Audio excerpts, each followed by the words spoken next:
Cthulhu ria ganagulftar.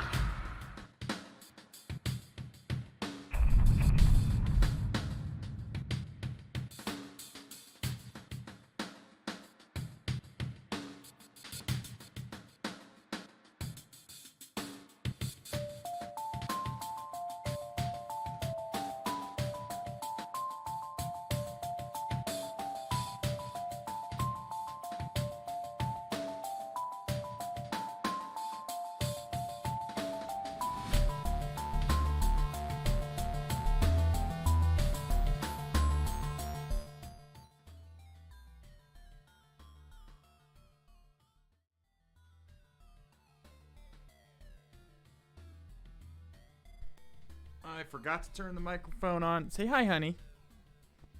Say hi. Say something.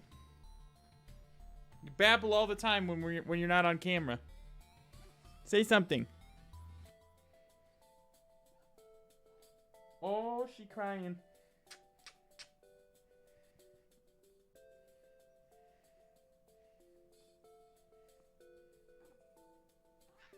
I know. Okay, real quick, long cat, and I'll let you go. Long cat. Long cat.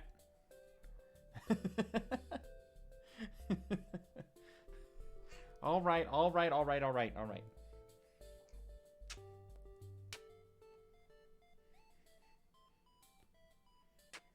I know. Okay, I'll let you go. All right. A hunter must hunt. There you go, ball. Okay. Welcome everyone to another edition of crazy early 30-something malds over computers. Funday Sunday, and tries to claim that his life isn't a shambles around him. Thank you so much for joining me once again for another adventure. For another malding adventure. Johnny MB5 with the 6-month re-indoctrination hate handles, bringing C-Top and Great into the cult. Thank you so much, hate handles, for your very kind cult indoctrination. Gar7, hate handles, thank you for the raid as well. Before I'm even live. M35 Hydra, thank you for the follow as well. Welcome. Old Man Disease, it's good to have you.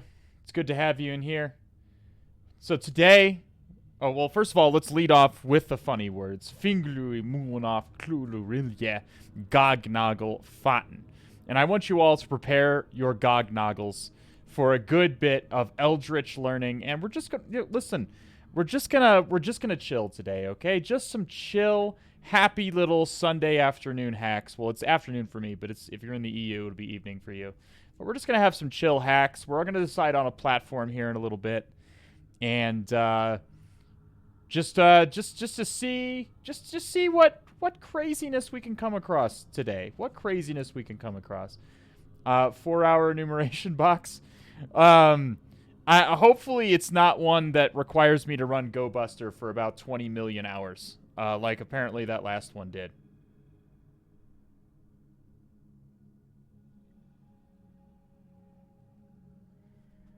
I played with Empire a bit, made an EXE that connects to me, but doesn't execute commands. Any thoughts? Well, you need to learn how to use Empire. I think maybe you might be a little bit confused about how Empire executes stuff.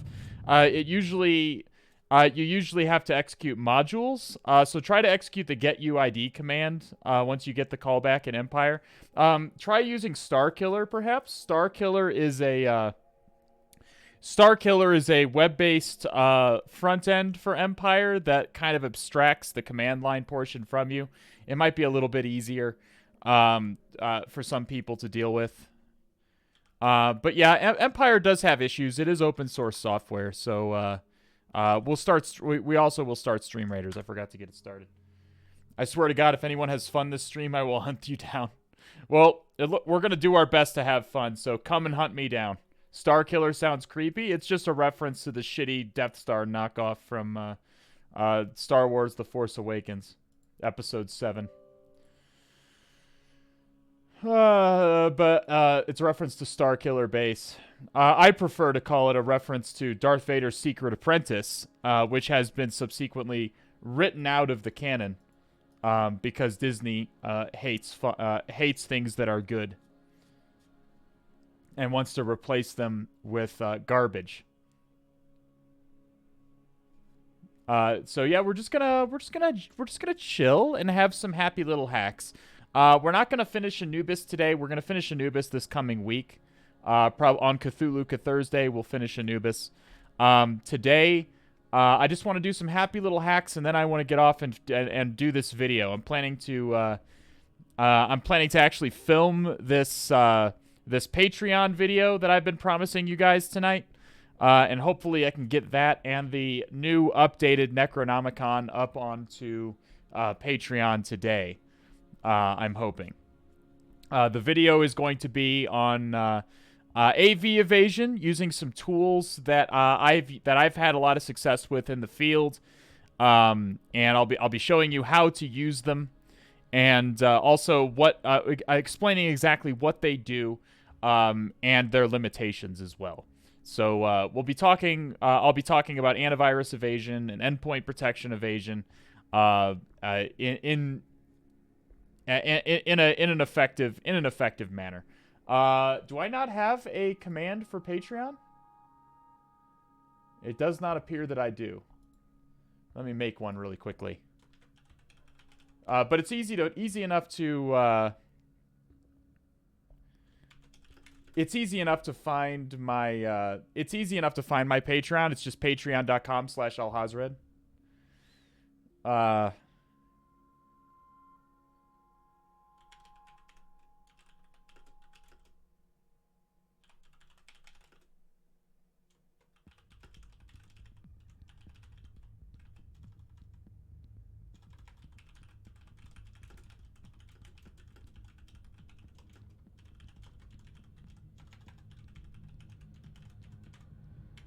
I'm making a quick command. There you go.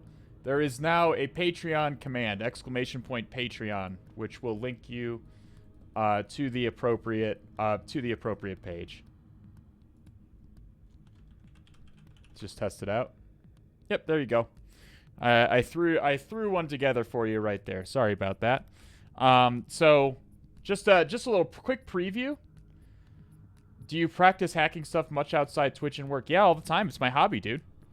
It's my hobby. I do find time to do personal projects. I have personal projects that I work on in my spare time. It is a hobby as well as a profession, as well as a side hustle with Twitch. I end up spending a lot of my time on it. Joel, thank you for the follow. Finally see your stream from the beginning. Good evening, Cult Master. Good to see you, Pharma RL. Let's go over to... let's go here. I just want to show you what's going to happen to the notes. Like, so previously, the entire cheat sheet was just one simple markdown document.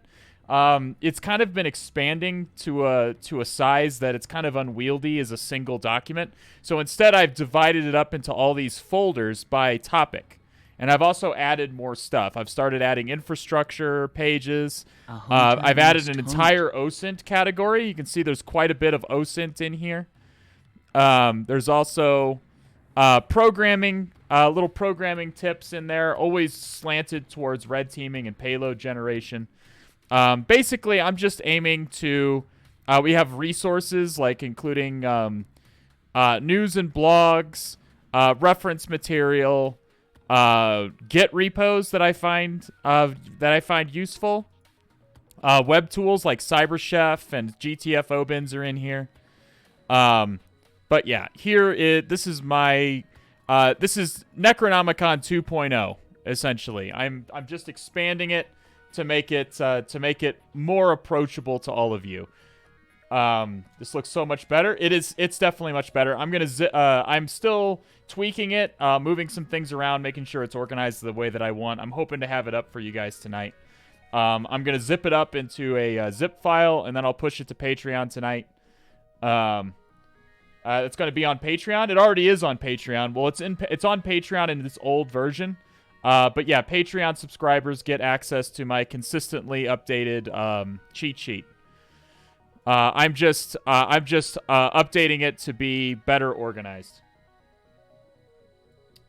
Is there a nice way of sharing Markdown documents so you can sync across various devices and machines? I'm sure there is. Obsidian does not sync. In particular, this is using Obsidian. You can use whatever note-taking software you'd like. Again, these are all just Markdown documents inside of folders. So you don't have to use Obsidian to view them. You can use any parser for Markdown will work just fine. Obsidian syncs, but you have to pay. Okay, I'm not paying for it, so it does not sync. Yeah, it's the cheat sheet. It's not a cheat sheet I made specifically for the stream, to be clear. It's a cheat sheet that I generated, that I've been putting together over the last, I don't know, year and a half, just for my operation. Like if I take notes when it contains, it's the cheat sheet that I use for my work as well. So you're getting a lot of stuff that I use for my day-to-day operations in my work. And I just decided to throw it up on Patreon because I thought it might be useful to you guys. Only time I reduced the amount to as much as possible. Patreon has a number of like plans. I just picked whichever one was the cheapest for both me and you, and that's what we got. Yeah. So that's again. This is not yet up there. This new version is not yet up there. I'm planning to. I'm still tweaking it a little bit and adding a little bit more stuff. And then I'm gonna hopefully push it up there tonight, along with the new video for the antivirus evasion. We're gonna be covering like specifically the video is gonna cover like, let's say you're in let's say you're on a CTF or you're on an assessment and the target has Windows Defender running or some kind of simple antivirus. What are some techniques you could use quickly on the fly to get yourself a payload that is not going to be detected by antivirus? That's basically what the video is going to cover. It is not going to cover the process of manually obfuscating and bypassing antivirus, which is an entirely different subject, which I may cover in a different video. IPSEC has a good video where he obfuscates Mimikatz using the traditional manual technique. But that will not be what this video is about. This video is going to be about a few automated tools that work quickly and efficiently that I have had a lot of success with in the past. Just set up my SRT assessment machine this week with Kali KDE, but my start icon is the KDE logo.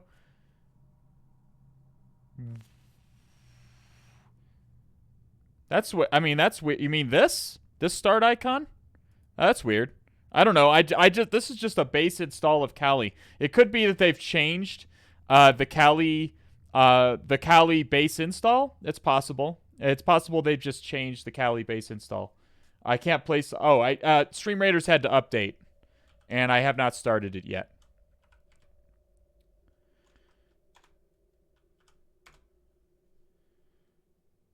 It might be. Maybe it's the new.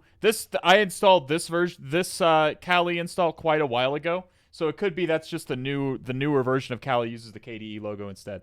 Have you tried Parrot? I have not tried Parrot. I've heard it's good. When it comes to the stream, using Kali makes the most sense. I actually use a very different setup for my real job. My real job uses Commando, which is like a penetration testing platform on Windows. You can Google it. It's FireEye's. It's FireEye's Windows penetration testing platform. You can. It's on GitHub. But my real laptop uses yeah, it's free. It is free, just like Kali is. You need a licensed version of Windows, but it is free. Or you could use one of the development VMs that they offer. That certainly is an option available to you.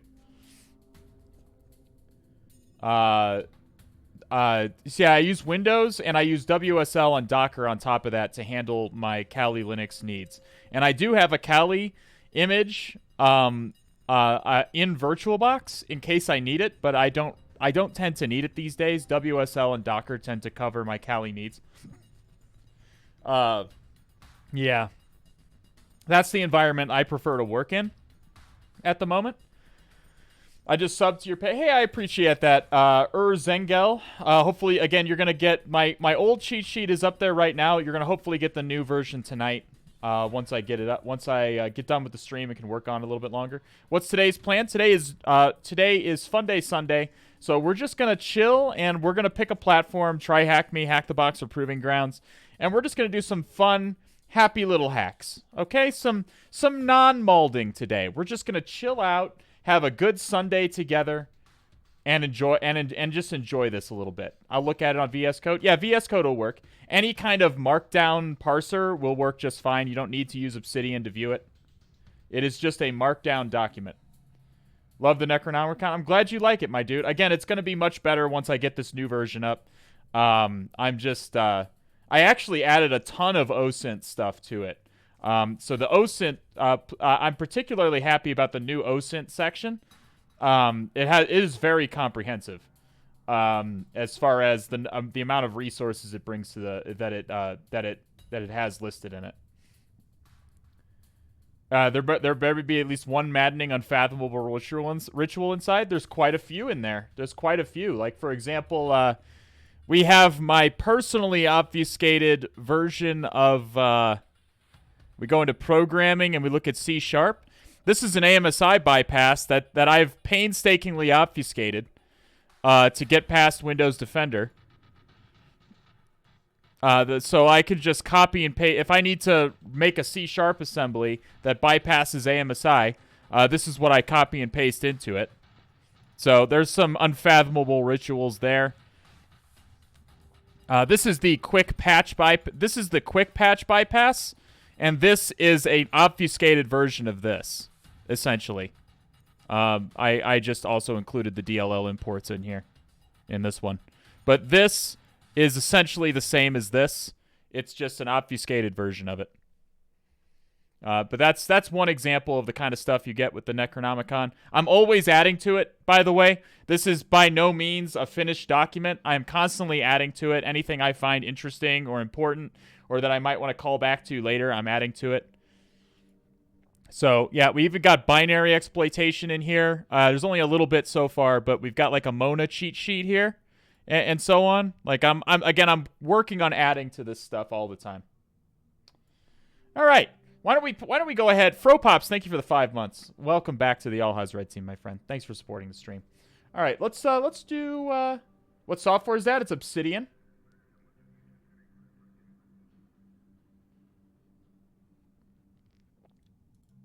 Notes are looking cleaner than a bar of Dub soap. I'm glad you like it. I'm glad you like it. I spent an entire evening this past week reorganizing the Necronomicon into this format, so I hope it works for all of you. I hope it's helpful. And again, keep in mind, I am constantly updating it and adding more stuff to it. So it's only going to get better over time. Weird way to pronounce Sublime. You could use Sublime too. Again, it's just Markdown. You don't need to use Obsidian. I prefer to use Obsidian, but I use Sublime Text in my Kali. Sublime Text is installed in my Kali. And I do use it there. I do not have Obsidian inside of Kali here.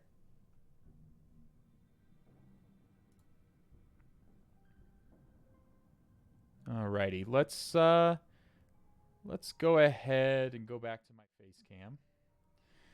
We have faith in you. Hey, I'm always looking on improving, okay? Listen, it's not about how good my content is now, it's how good it's going to be in several months. You know, it's just constant improvement. It's a work in progress, okay? All right, let's do a poll. We're going to do the usual suspects today. Try Hack Me, Hack the Box, and Proving Grounds.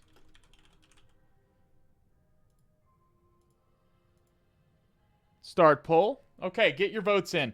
What do you want to see today? Do you want to see happy little hacks on TryHackMe? Please support him so he can afford to buy a new phone case. Fuck you. Okay, I'm just going to show it so it grosses you out again. This is my phone case.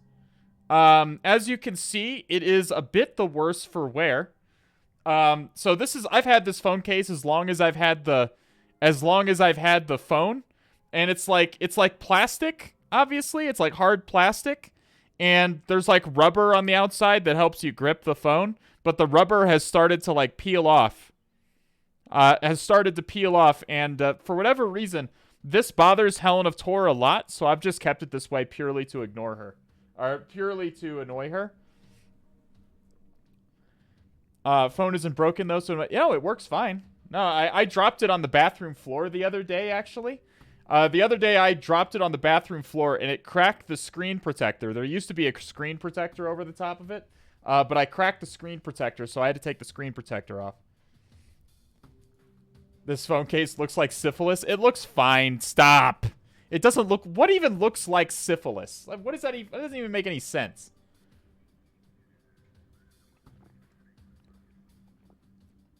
Get your votes in for what happy little hacks we'll be doing today. It looks like TryHackMe's winning by a nose. Orbital Gun bringing Urzengel into the passionate club of cephalopod enthusiasts. Welcome, Urzengel. It's good to have you. Why is your phone drippy? Again, well, it's, as Helen of Tor explained last night, it is, I'm thinking about switching my phone plans, which would require either a new SIM card or a new phone. And I haven't decided which I want it to be yet. Because I like this phone.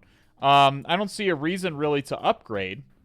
iPhones, that is. But I don't want to buy a new case for the phone if I decide, in case I decide to get a new phone.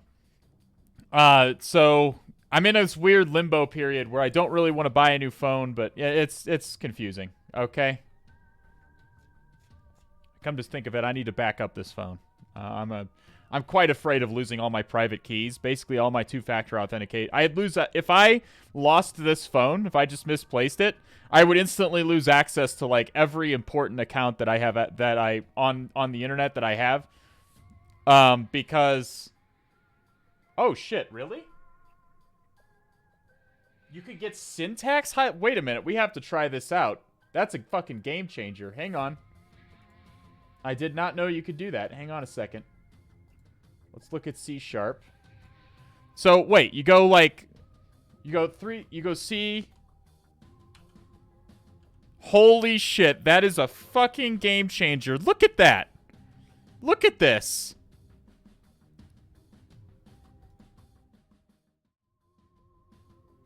Look how pretty it is now. This changes everything. Holy shit. So you add C. Can you just add C# like this? Or is it just C? Yeah, it's slightly... You have to just put it like C# like this. Look how pretty it is! I had no idea. That's a fucking game changer, my dudes. Holy shit. Well, now I gotta sit down and apparently syntax highlight all of my stuff. You can type C bash tech. Yeah, I'll do that. I will go through the cheat sheet and make sure proper syntax highlighting doesn't Sublime do it? I'm sure it does. It's probably a Markdown thing. Right, that was really, really nice. Thank you for letting me know. That makes the notes look even nicer. That makes the notes look even nicer. Thank you so much. Obsidian is pretty good at auto-detecting, but if you have the language, you can just type the language after the backticks. Yeah, I like Obsidian quite a bit. We're using it. It's also, again, it's convenient for like giving you guys the cheat sheet because it produces just Markdown documents. It's just documents in Markdown. So you can, and most note-taking software you have that's out there today is going to interpret Markdown for you. So you can use my notes in whatever format you want, which is nice and which is real convenient. So I like Obsidian a lot for that since I do share my notes with all of you guys. So I'll go through the notes and make sure the syntax highlighting is being used for all of them. Again, thank you very much. I'm just looking for any excuse to be rude today. I didn't notice any difference.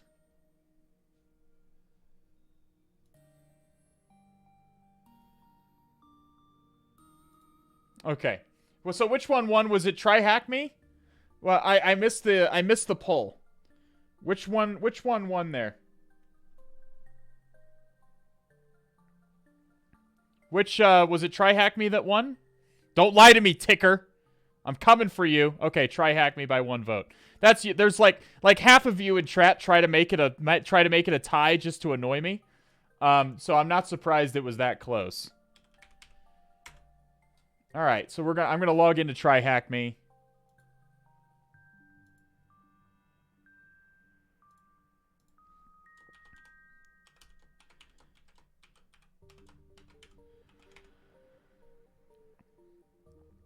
Forcing a tie for lulz. Like, I'm just gonna choose arbitrarily if it comes to that.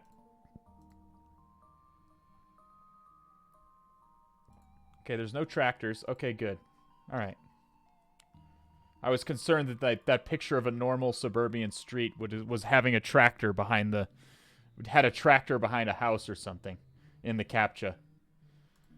Okay, so we're going to learn. Let's see. Let's go to search. Let's pop over here. Search. Let's do newest. Let's hide completed. Challenges. All right. So this is the one we looked. This is one we looked at last time. This is log for shell and container escape. Sounds pretty interesting. So we'll start. We'll make a poll. I'll pick 5 that look interesting, and we'll go from there.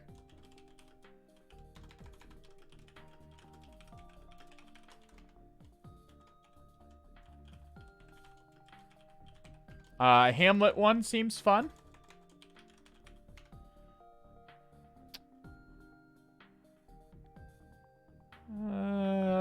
Road seems fun. Inspired by a real-world penetration testing engagement. We'll put Road in there.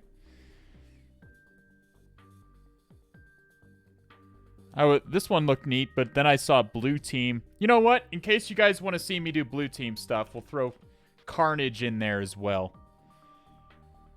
Maybe we'll change it up and...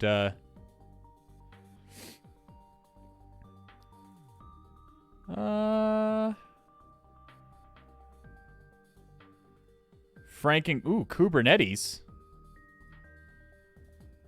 I haven't dealt with Kubernetes in a while.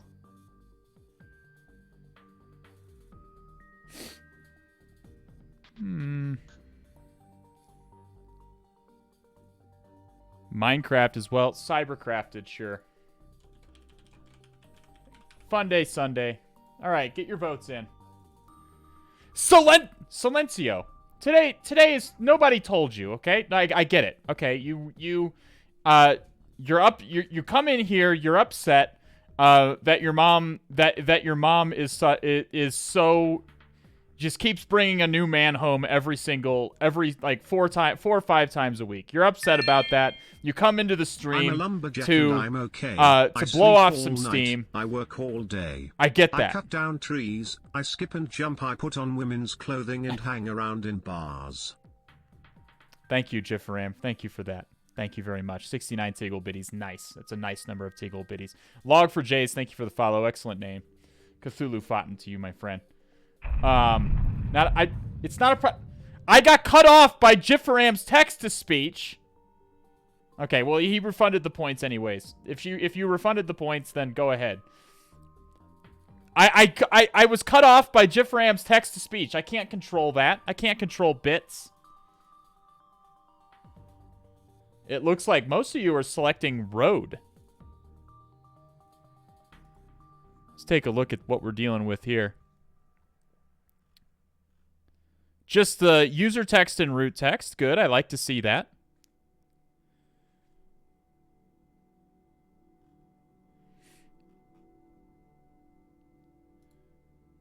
Done by Still Noob. Aren't we all? I haven't seen this box before, so 129 days seems a little bit, seems like a long time. Oh well. Lumberjack. I'm a lumberjack and I'm okay. I work all night, I sleep all night, and I work all day. It's a good one. Hey Alhazra, I want to know if you're gonna update your notes on Patreon. I literally, you must be new to the, you must have just come in, and that's okay. But I literally sat here for like 10 minutes and showed you the new notes, like just a little while ago, and showed like the new notes here.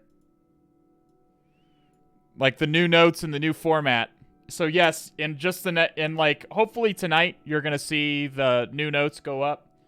I'm still tweaking them, moving some stuff around and so on. But yeah, we have a total overhaul to the organization of the notes. Looks like Road was selected. Oh, I'm sorry. No, it's okay. You came in here late. That's all right. But I did show off the new format of the notes, and you're gonna see. Did he add an OSINT section? I did add an OSINT, OSINT. It's however your boss pronounces it, okay? I did add an OSINT section, yes.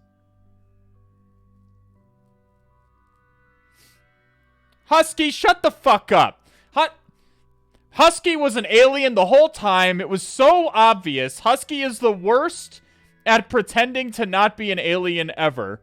And he's just coming in here.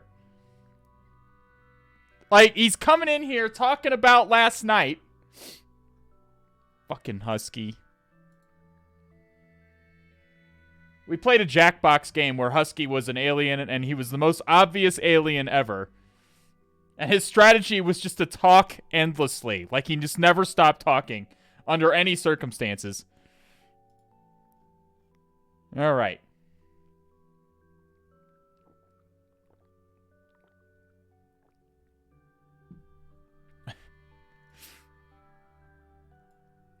Alrighty, let's go ahead and connect to TryHackMe's servers here. Connect to the VPN.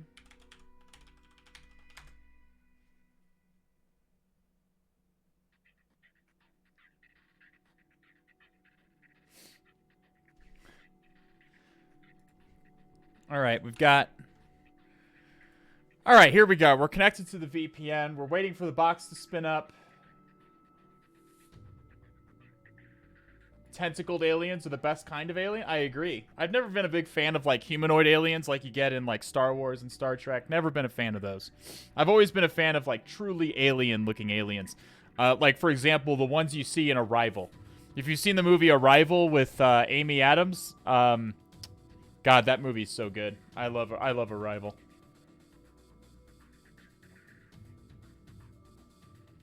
At some point, we need to stream a bunch of us playing that, especially with Tibbs, because he's a mastermind. Yeah, someday we will. Sounds fun. Oh, speaking of streaming video games, is there, while we're waiting for the box to spin up here, for those who don't know, here, let me just show you.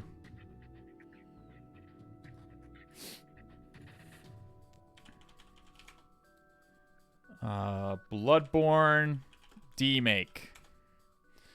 Okay, so for those of you who don't know,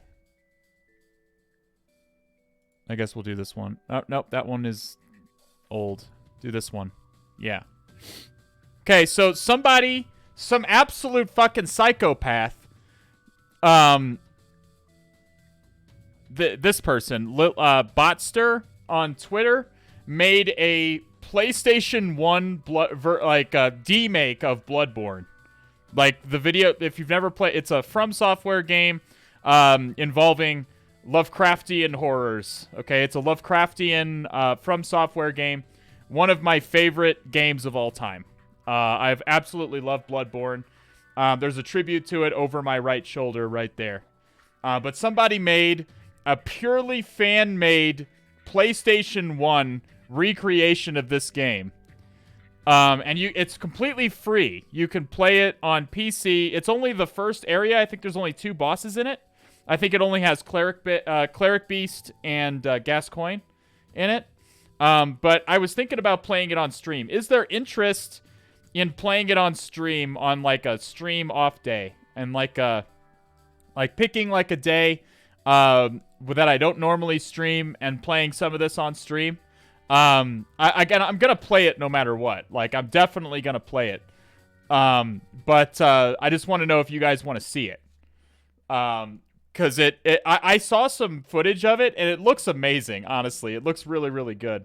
There is no Vicar Amelia. It's not in the game yet. I don't know if she's planning on doing the whole game over time. Right now, it's just the first central Yharnam area, is my understanding. Like, here you can see, like, what it looks like.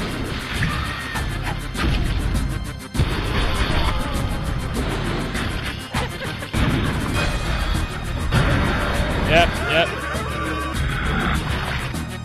Yep, that's Gascoigne.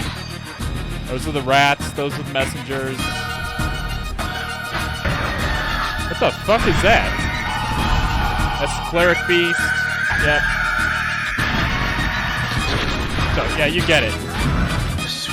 Yeah, you get it, okay? You get it. Alright, so it's Bloodborne, but like a fan-made PlayStation 1 like version of it. So I'm planning on playing it. I just want to know if you guys would see it. I'll set aside some time. We'll do it on a stream off day. Okay, box is up. Let's go ahead and ping it. Let's ping this sumbitch. Okay, we can ping it. We see that it's a Linux machine. Let's CD into TryHackMe.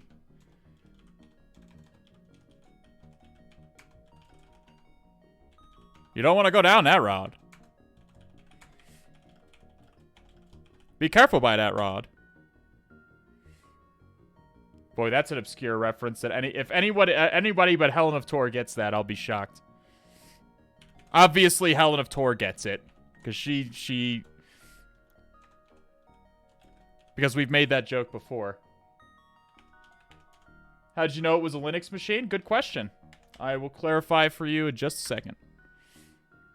Okay, so while that's running, come back. Did I not? I pinged it. Let's ping it again.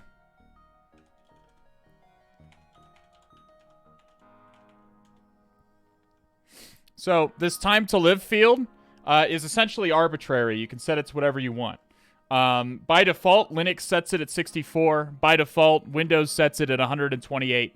If you see a time to live in a ping that's less than 64, it's almost always a Linux machine. If you see it somewhere between 64 and 128, it's going to be a Windows machine. And if it's more than 128, it's probably a Cisco device. It's not a hard set thing. But most people don't change the time to live on their ping. You can set this to whatever you want. Like, doesn't Windows also sometimes? Yeah, the Windows firewall by default drops ICMP packets. So a lot of times you'll have, if Windows firewall is enabled, a lot of times you won't be able to ping a Windows machine because it'll just drop the packet. But if a Windows machine responds, you're going to see 128 usually on the time to live. Okay, so what do we have as far as... We have 22 and 80. Name a more iconic duo. I will wait. So we will go ahead and... Let's do OA all ports. Let's do an all ports scan.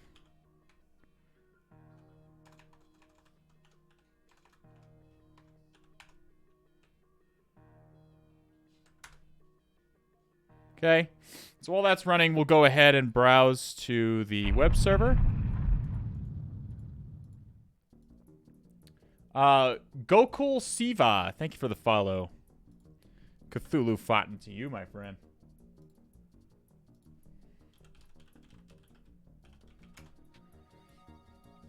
You should change your time to live on your attack box to 69. I mean, someone would have to ping my Kali machine to see it. It's an easy box. I think it's rated medium. I believe it's rated medium. So we do see we have actual content, not just lorem ipsum. The website is obviously very well formatted. Very well made website. Yes.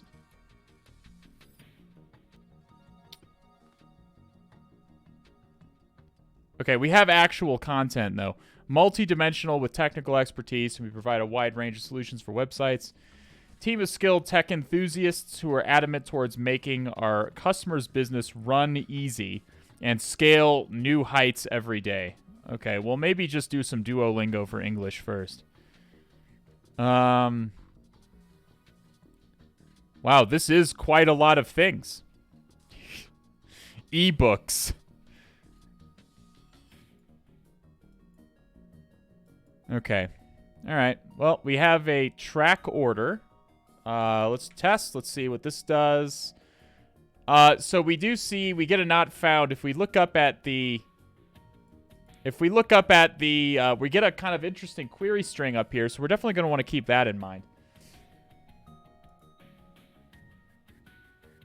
You can try what you did the last time with Red. Possibly. I mean, it's an Apache web server, so it's not built in Python, so I'm not expecting to see any server-side template injection.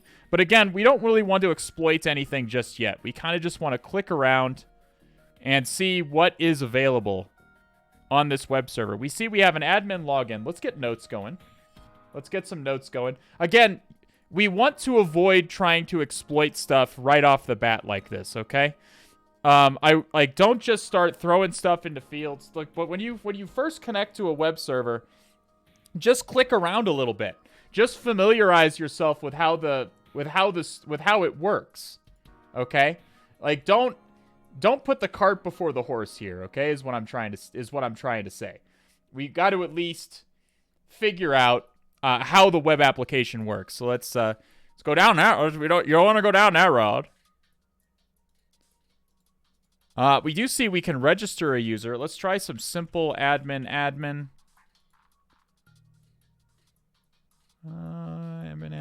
Are we getting... Is it a post request? I'm probably going to want just burp here. Let's just start up burp. It does seem like we're going to need burp for this.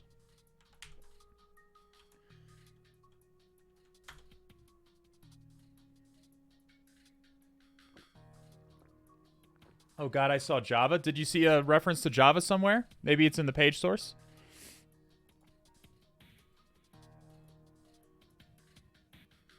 Oh. Let's just get burp running.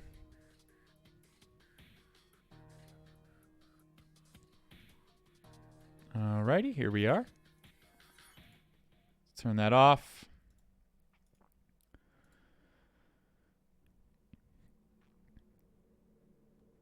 Connection refused burp suite. Great. Why am I getting connection refused? Oh, is it using a SOX proxy? Yeah. That would explain it. There we go. So let's see what this... let's go admin, password, login check,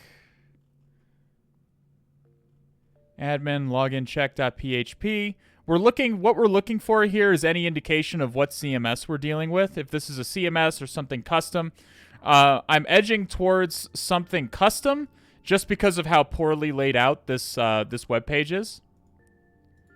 Like, you've got some font that's the same color as the background like this. That's cringe. Let's do contact us. Let's do test. 1, 2, 3, 4, 5, 6, 7, 8, 9, 0.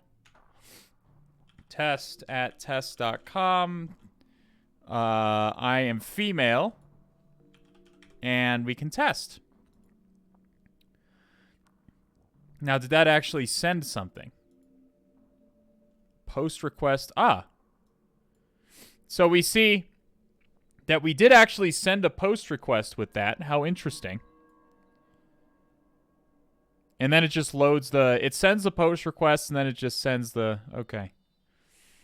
Specialization in upfront technologies like PHP, Java, JavaScript, Node.js, AngularJS. So we're seeing a lot of technologies here. We want to make sure we want to mark those down because any indication of what the developers might be using to develop this server is going to be important to us.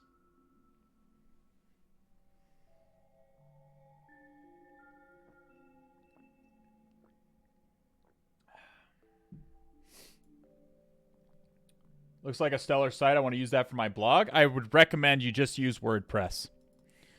Let us look at the page source. Oh, we should check robots.txt as well. Don't want to So we're just seeing normal Bootstrap stuff here, CMS stuff, or CSS stuff, excuse me. We're seeing some links. We see a login page right here.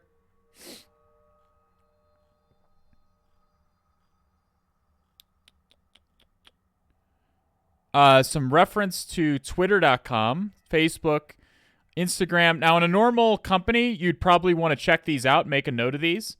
In a CTF, usually there's going to be nothing set up there, so. Okay. So we're not just looking for HTTP or HTML comments. We're largely looking for any references. If this is WordPress, for instance, we'll see a lot of references to WordPress in here. At this point, we're basically just trying to fingerprint the web server, figure out how it works, ideally what CMS it's built in, things of that nature. So at this point, I'm noticing that there is this register thing. So let's go ahead and register. Email address, hopefully there's no verification. Test.com. Password will be test123 exclamation point. That should fit most password complexity requirements. And a mobile number, which will absolutely be legitimate looking. We will register. We get a, your account has been created. Now, what did the registration post look like? So what we're noticing here is that there seems to be a anti-cross-site request forgery token, but it's blank. Now, you might say, Mr. Streamer, why would a web developer team do that? And I would say it's very common in the real world for me to see cross-site request forgery tokens either not be utilized at all, like to be present, but to not be utilized or disabled, or to just not be checked, like just not validated. Like you can just remove the cross-site request forgery token from the request, and the request goes through just fine. If you're wondering what a anti-cross-site request forgery token is, it's usually a token that exists in the original page, like it would probably be in this register page, like we view page source. There's usually a cross-site request forgery token, like somewhere in this HTML. It's disabled, clearly, so it's not here. But usually in the HTML of the page, there'd be a cross-site request forgery token, and then sending the post request would include the cross-site request forgery token in the post request. What this does is it verifies with a certain degree of confidence that the request actually came from a normal user browsing the website as intended, rather than from some kind of automated solution. Hopefully that makes sense. It also precludes it from being able to, under most circumstances, it also precludes it from being able to be used in a vector for like cross-site scripting, because of cores, and the same origin policy. Which box is this? This is Road on TryHackMe. Who actually owns the test.com? If he's got a catch-all address, must get a lot of email. Yeah, probably. So let's go ahead and try and log in here as our test.com. Test@test.com. Test123 exclamation point. Let's go ahead and sign in. And it looks like our sign-in was successful. We do get a dashboard of some things. I'm clicking. So now we want now that we've encountered a new part of the web page, we want to just kind of do the same thing we did before and kind of just click around and figure out what's going on.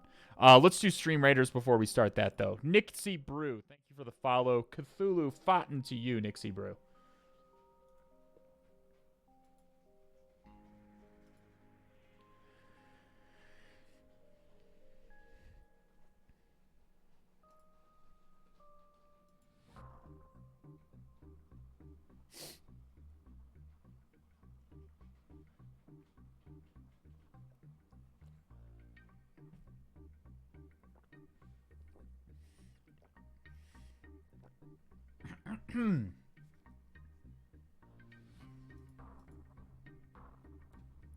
API documentation.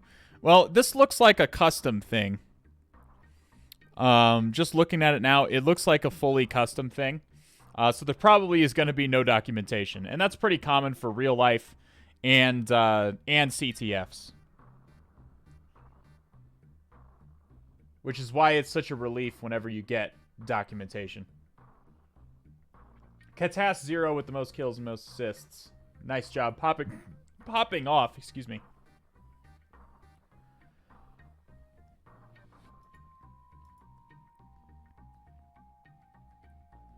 Anybody have any questions so far about... So far, there hasn't been really much happening. I'm just going through my methodology. This is just normal methodology. We haven't really found anything specifically exploitable yet. Nothing terribly interesting. But typically, with a web application, you're going to be dealing with sort of an extended enumeration phase. We're in the enumeration phase right now, okay? No crazy eldritch hacks to go through just yet. Okay, so we see a search box up here. Let's enter search. Due to the huge amount of complaints, we're currently working on fixing this. So we did send a request there. So we're noting a number of endpoints to potentially test. It says that this is disabled. What if I entered a single quote? Yeah, so it redirects us and says we're currently working on fixing this. So it could be, it may still work. Let's take a look at the rest of it first. Notifications here. What is this? Yes, very well made web page. Let's click through some of this. Most of these links, I bet you don't actually go anywhere.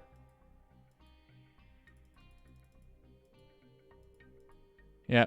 No, so these links don't actually lead anywhere. Upload manifest. You want to pay close attention to file uploads in particular. So if you see a place you can upload a manifest, like what format is the manifest in? Is it XML? If it's XML, you can test for potentially XXE. Since this is a PHP web server, you can tell by the index.php. Perhaps if it was like a RESTful API and it just said index, you can try putting a PHP at the end of it and see if it still loads a page. If it does, it's a PHP server. If it's not PHP, it will not load the page. Hopefully that makes sense. Matt Zine, thank you for the follow. Or welcome into the chat. Welcome into the chat. I assume you're already... Ooh. So we have a reset user function here. New password. We can do test 321 exclamation point. So it doesn't star out. That's interesting. Confirm test 3221 exclamation point. Submit. Password changed. Interesting. Okay, so we noticed that the username is grayed out here, but I bet you if we come down here, we see here's a post request for lost password, okay? And, of course, keep in mind that this is grayed out right here, but that's not going to stop anybody who really understands. Uh-oh.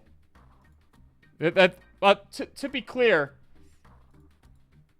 it potentially... FBI, open up! Look! We've been through this. I don't live in Missouri. Stop! Mike Parsons, stop. Jesus. I don't live in Missouri. It's okay for me to hit the F12 key. My point is that you can... we can highlight this field and we can go inspect. And we can see that there's a read-only attribute here. If we just remove this attribute, it will be writable. You don't need to do this. But you can see that we can now type in this field. Okay? You don't need to do this. Obviously, you can just... The easiest way is just to send this to repeater right here. So the immediate question is there an admin username somewhere? Can we reset a password for an admin? Now, you might say, what you might say here at this point is, Mr. Streamer, password resets don't usually work like this. And I would say, yeah, that's right. Password requests usually work by having you put in your old password first, right? Like on most reputable websites, when you go to change your password, it's going to ask you to put in your old password first, right? Not always, though. I have seen just recently, this was like several months ago. It was an assessment several months ago. I think end of last year, maybe November, December timeframe. Probably December-ish timeframe was about right. I tested a web page where I found a cross-site scripting vulnerability in it. I found cross-site request forgery, and I found an insecure password reset that was basically just like this. It didn't have this username field. It didn't have the ability to specify the username, so that was out. But it just asked you, hey, put in your new password and put in the confirm password and send it. So I was able to demonstrate an account takeover by chaining together the cross-site scripting with the cross-site request forgery with the insecure password reset to reset the password of an arbitrary account. Does that make sense? I was able to reset the password of an arbitrary account through the cross-site scripting vulnerability. So you do see insecure password resets like this. And you want to pay close attention to password resets, mostly because you want to pay attention to any particular functionality in the website that could allow you to take over the accounts of other users. Companies are usually particularly concerned with vulnerabilities that allow you to take over accounts of other users that you're not supposed to be able to take over. So definitely be highly scrutinizing of functionality like this. Now, can I just, maybe we can try admin? Admin, new password, confirm password. So we'll just leave those the same. And we will send. Password change taking you back. Okay, can we log in as admin now? Is my immediate question. Let's go ahead and sign out, I suppose. And username admin, password test, 321 exclamation point. It looks like it did not sign us in. My guess is we need the admin email. I think the username is usually the email in this particular one. Man, I gotta come here more. I'm glad. I hope you're enjoying it, PokeFan. I hope you're enjoying it. I'd like to see that chain. It was basically just the way that I described it. I found a cross-site scripting vulnerability on one of their pages. They had cross-site request forgery tokens, but they, like I said before, they weren't being utilized. I could just remove the cross-site request forgery tokens, and the requests worked just fine. And I was able to write a JavaScript payload that simply sent a request on the user's behalf to change their password. Because it was just a simple post request like we're seeing here, with no cross-site request forgery concerns. Matt Zine, thank you for the follow. Supreme Follower, thank you for the follow. I've learned so much more from you than my paid professor. Thank you for doing what you do. I'm so glad you're learning, my Ice Wolf. That's very kind of you. Thank you. Test@test.com. Test 321 exclamation point. Let's go ahead and sign back in. So we're looking for, let's go back to the main page as well. We're looking for an admin username. Let's make sure we look at this. More info. Okay, no, it doesn't lead anywhere. We're looking for an admin. Maybe they're down here at the contact us form. Down here, maybe. info@skycouriers.tryhackme. This could be the admin username. Probably not. These are Twitter links. These all lead nowhere. This all leads back to the same page. Let's view page source. Let's just look for the @ symbol.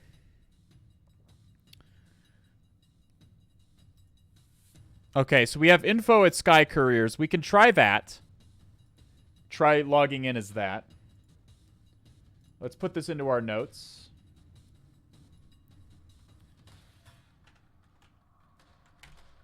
Okay.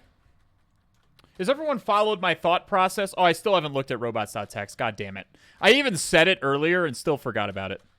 I always forget robots.txt for some reason. I have no idea why. It's a big, gaping flaw. No robots.txt, though. Thank you for reminding me. I doubt it would have an admin username in there. Does this have a username? If I just put in something that definitely doesn't exist, is it going to say, okay, it says password changed. So it gives us no indication of if the username is correct or not. Let's try info@skycouriers.tryhackme.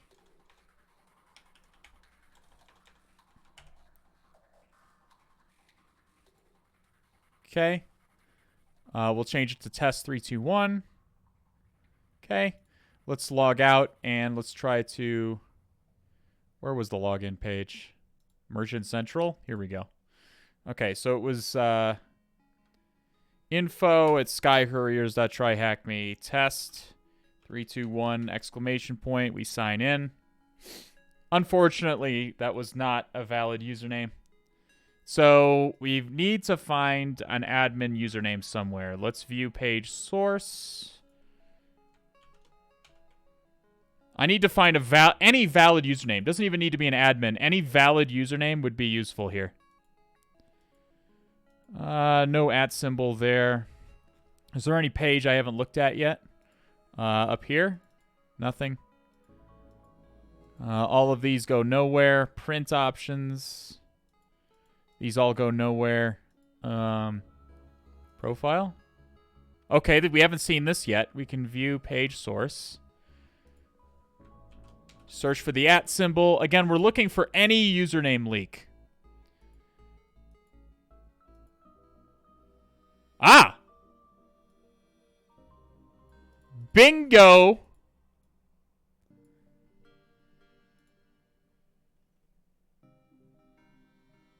Bingo, my friends. You triggered my trap card! Okay, yeah, I don't know why I played that one. I felt like I had to play one. You ever use Tibbs Auto Recon? It's very useful for OSCP, but I wouldn't use it in real life. I like to do manual enumeration for the most part, or at least run my command line tools like well. Or not well, but I like to run my command line tools. It's not as useful in real life. I'll just put it that way. All right, so admin@sky.tryhackme certainly seems like a valid username to me.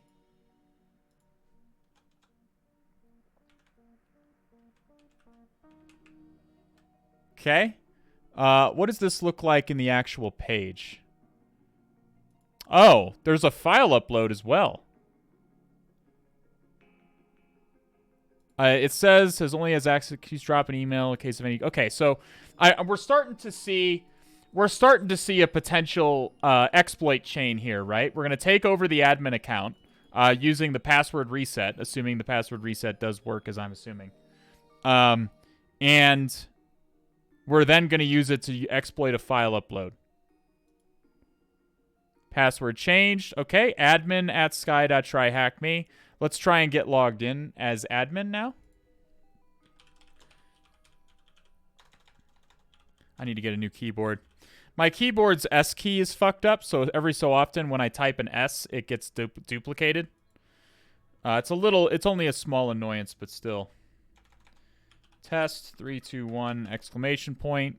Sign in.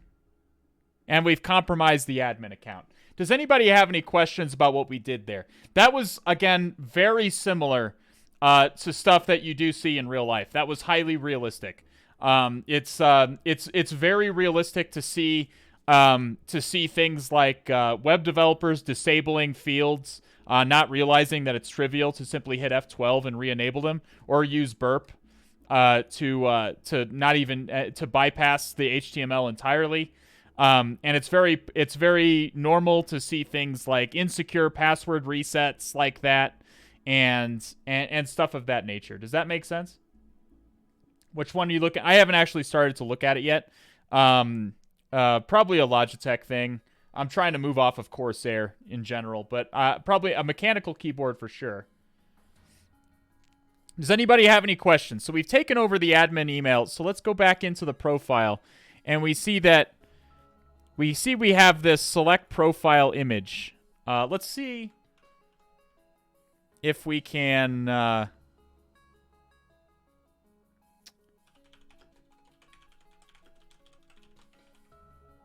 let's put single quotes around it so that Bash will treat that will not fuck up at that exclamation point. Cthulhu.txt. Let's see what kind of files this file upload will accept. File uploads are another one of those that you want to scrutinize very heavily, because if a file upload is implemented insecurely, there's a lot of vulnerability there. Cthulhu.txt. Edit profile. Okay, that seems to have worked. It seems to have accepted it. Now, where's it being uploaded to? If I want to become a real-life hacker, red team, but a white hat hacker, what do I need? I have 0 skills, and how long will it take me to learn? I mean, that's entirely up to you, Magic Meto Deja. I'm assuming I'm pronouncing that correctly. Just start learning. Like, don't think about how long it's going to take. That's not the question you should be asking. Because you're always going to be learning. Once you get into this, you're always going to be learning. You're never going to stop. Okay? There's a lot of imposter syndrome and feeling like you don't actually know what as much as you actually do, and things of that nature. So I encourage you to just start learning.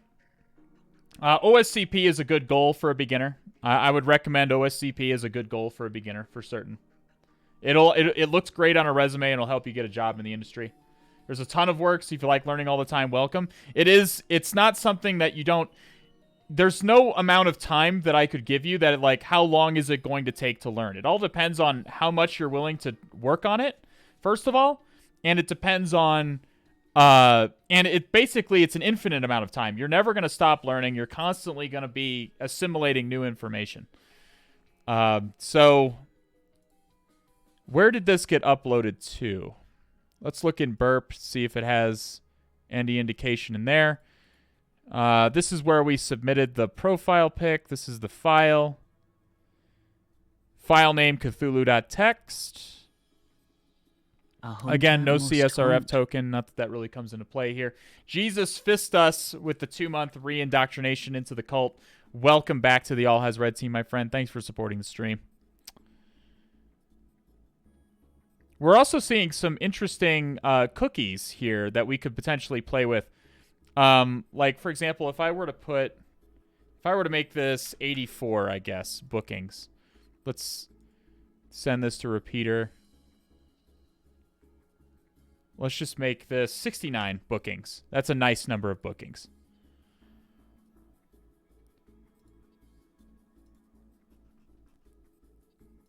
Go back to the dashboard here.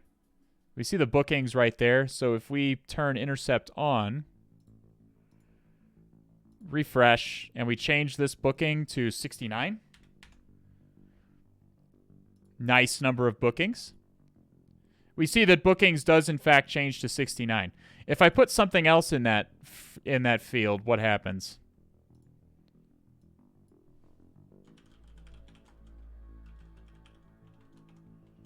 I feel live... Listen, stop. I feel live overflow spinning in his grave, okay? Stop. I don't care. It's a CTF. Or not spinning in his grave. Live overflow is alive? I don't know why I said that.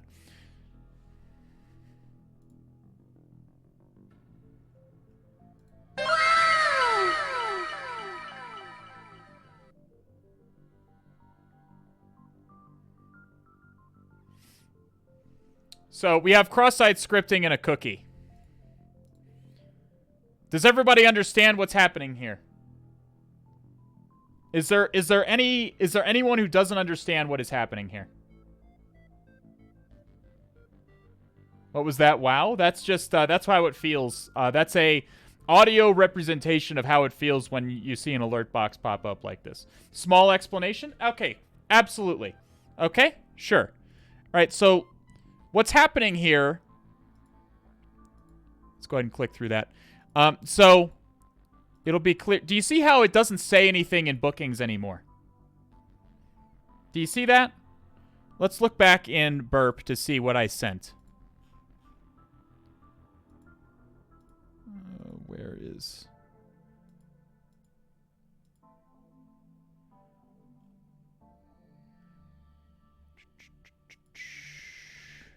Index.php, is this where I changed it? Where did I change it?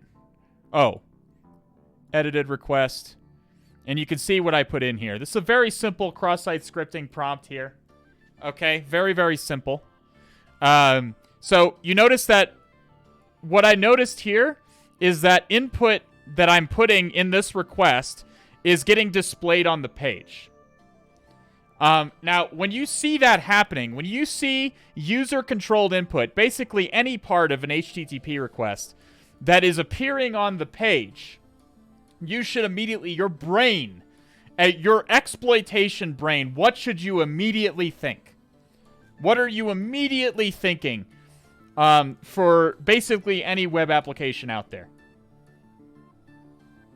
If you see input in an HTTP request that is being reflected back to you onto the page, you should think cross-site scripting. You should think, I want to test for cross-site scripting. Okay? And that's what we've done here. We've put in some simple HTML tags for script. You see, you don't really see anything in bookings anymore. Even though I put this in the bookings field, you don't see this in bookings. But if we were to highlight this and go to view selection, go to inspect.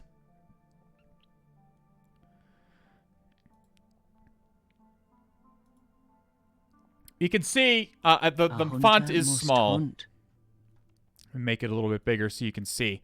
There actually is something in bookings. Come on. No. Okay, that's about as big as I can make it, okay? There actually is something there. Look. There actually is something there. But it's not being displayed to us. Why? Why is it not being displayed to us? Because it's inside of HTML tags. HTML, it's accepted arbitrary HTML into this field, not bothered to scrutinize it at all, and this HTML allows us to execute JavaScript, essentially. And we're executing a very simple JavaScript alert one, okay? So this is not exploitable? Oh, it definitely is exploitable. It's definitely exploitable. This is the variety of cross-site scripting that's known at... What type of cross-site scripting is this? There's several different types of cross-site scripting. There's like reflected, DOM-based, stored. What kind is this? It is not stored. I guess technically it could be if you somehow modified someone's cookie. I suppose it could be stored, but it's stored inside of the user's browser. Under most circumstances, I think I would call this a reflected cross-site scripting. How would you would exploit this? By sending someone a link that set their cookie to this, essentially. The cookie is being displayed on the page, and it's resulting in cross-site scripting. Now, cross-site scripting is a client-side attack. So it requires you to like send somebody a link to click on, or something like that. So usually it's not really something we need to worry about in pen tests. But I'm treating this like I'm trying to walk you through my normal pen testing methodology. Or you could steal the cookie, sure. You could do something like alert document.cookie. But I'll do it in the request. Send this to repeater. Let's just intercept it again. Intercept on. Refresh the page. And we can put in our script tags.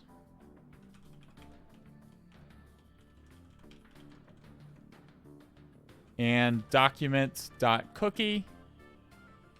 I didn't see when this session ID got set, so I don't know if it is HTTP only or not. We're going to find out.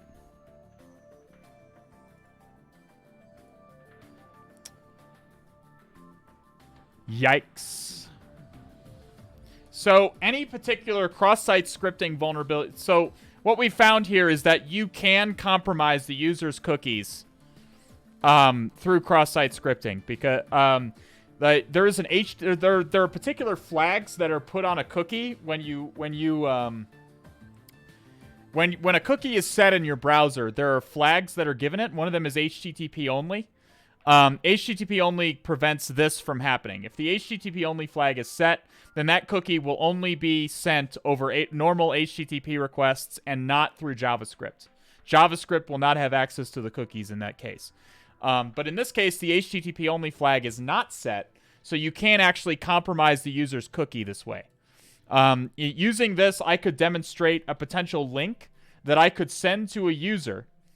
And if they clicked on it, it would send me their cookie.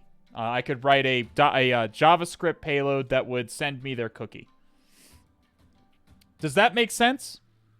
Zetrider, thank you for the first time Prime Indoctrination. Welcome to the All Has Red Team, my friend. Thanks for supporting the stream. Does that make sense to everybody? We've kind of taken a little... I don't think this is relevant to the website or the actual the CTF challenge, but it's still valuable that you get to... I'm trying to, again, take you through my normal methodology of testing this web app. Makes more sense than it did before? Yeah. And that's okay. It's okay if you don't fully understand it. But hopefully you're learning a little bit, and that's the key. You go to bed tonight knowing a little bit more than you did yesterday, okay? Okay, so we'll keep that in the back pocket. There's cross-site scripting in the profile page, or in the dashboard.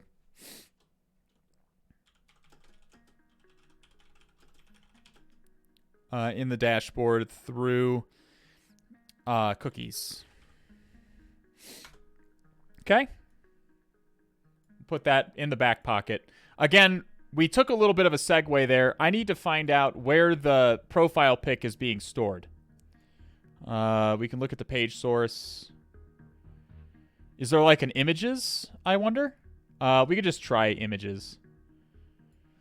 Images, Cthulhu.txt.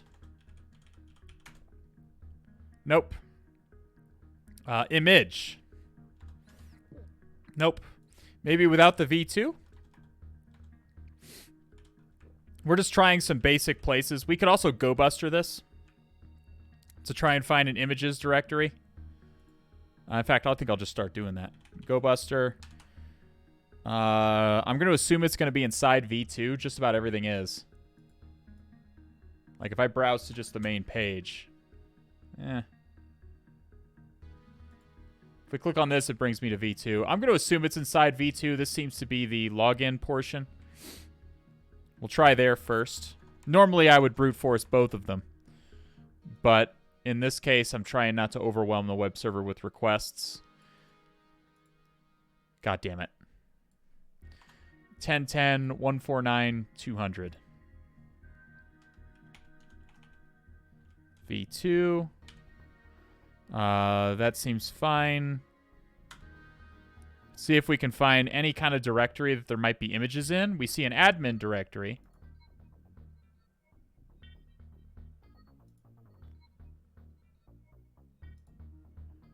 Let's look back in the page source again. See if there's any reference to where the page, reset. Let's just look for image.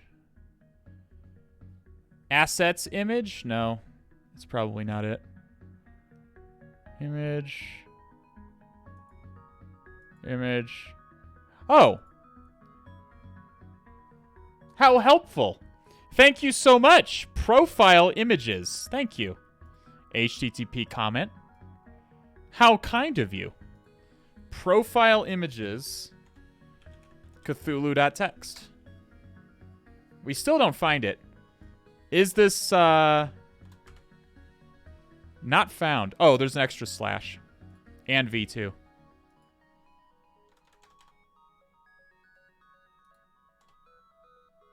Okay, no directory listing. Cthulhu.txt. And okay, we can find our web page. So this is the key. So in order for a file upload to be vulnerable, you need two things. Okay? You need two things. Number one, you need to be able to upload unsafe file types to the server. Now, what is an unsafe file type? It's going to vary by the server. Okay, it's going to vary by specifically the server the technology underlying the server, and exactly how the image or how the file that you're uploading is being processed. If it's being processed like a calendar, or hey, how are you? Sorry, I'm deaf, don't speak. Okay, well, hopefully you can read my lips. It's good to see you. Thank you for being here. Mayro Matekos, thank you for being here, my friend. So you can, and also so you need to be able to upload an unsafe file type. Could be XML.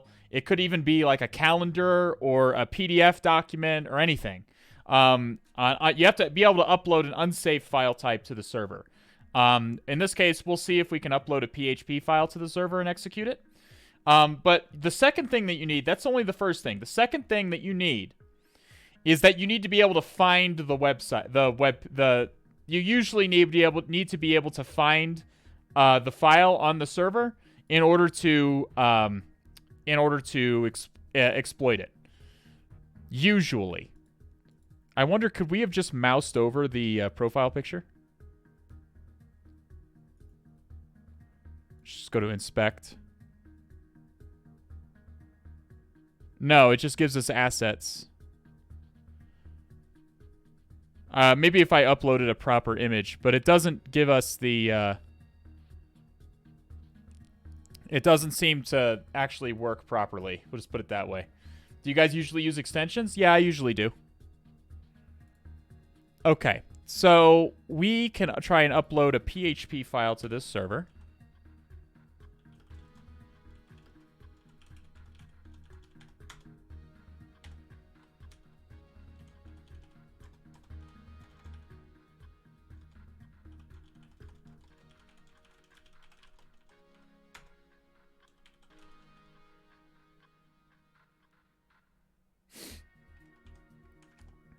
Okay.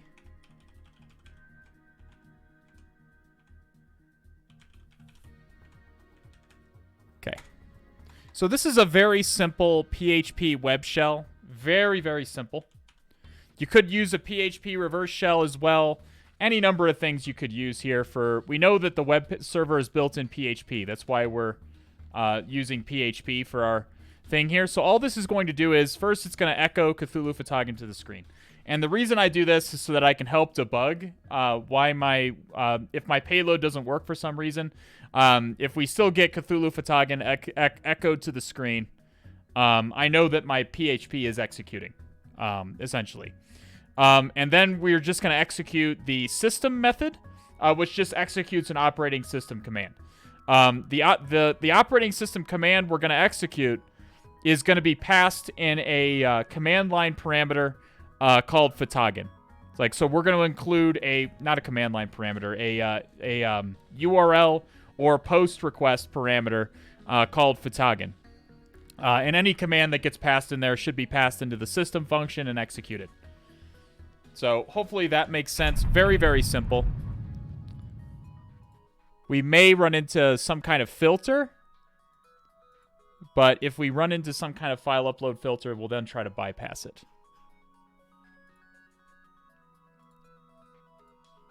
Okay. We didn't get any error messages. Let's see if our profile picture appeared on the server. Images, Cthulhu.php. Alas!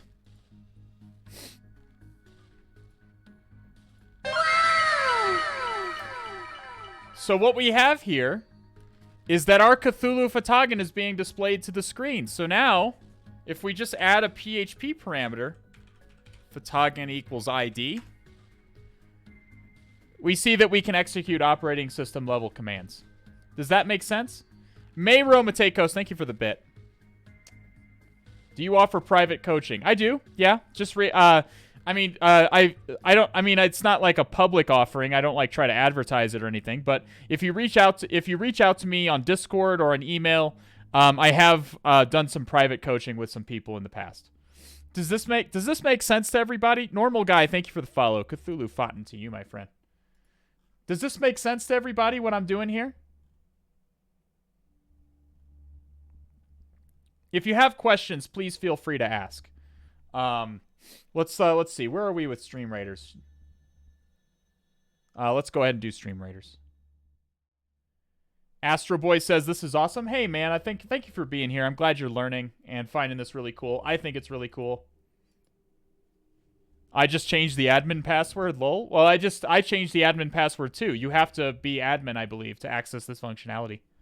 I'm feeling the wrinkles forming. Excellent, Clarence JPN. That's the key. The key is to just learn a little bit more, to know a little bit, to go to bed tonight knowing a little bit more than you did yesterday. You're very zen today. I'm glad you, I don't know, I just feel very chill today. It's been a good weekend. I've been relaxed this weekend. I feel pretty good. I feel pretty good today.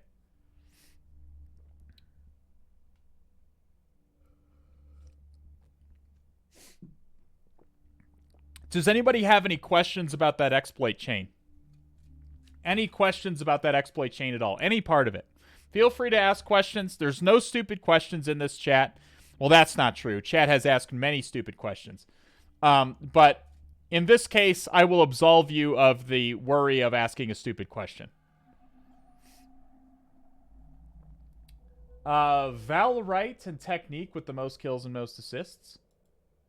Killer224, Cerebral, and Just a Guy with the bonus rewards.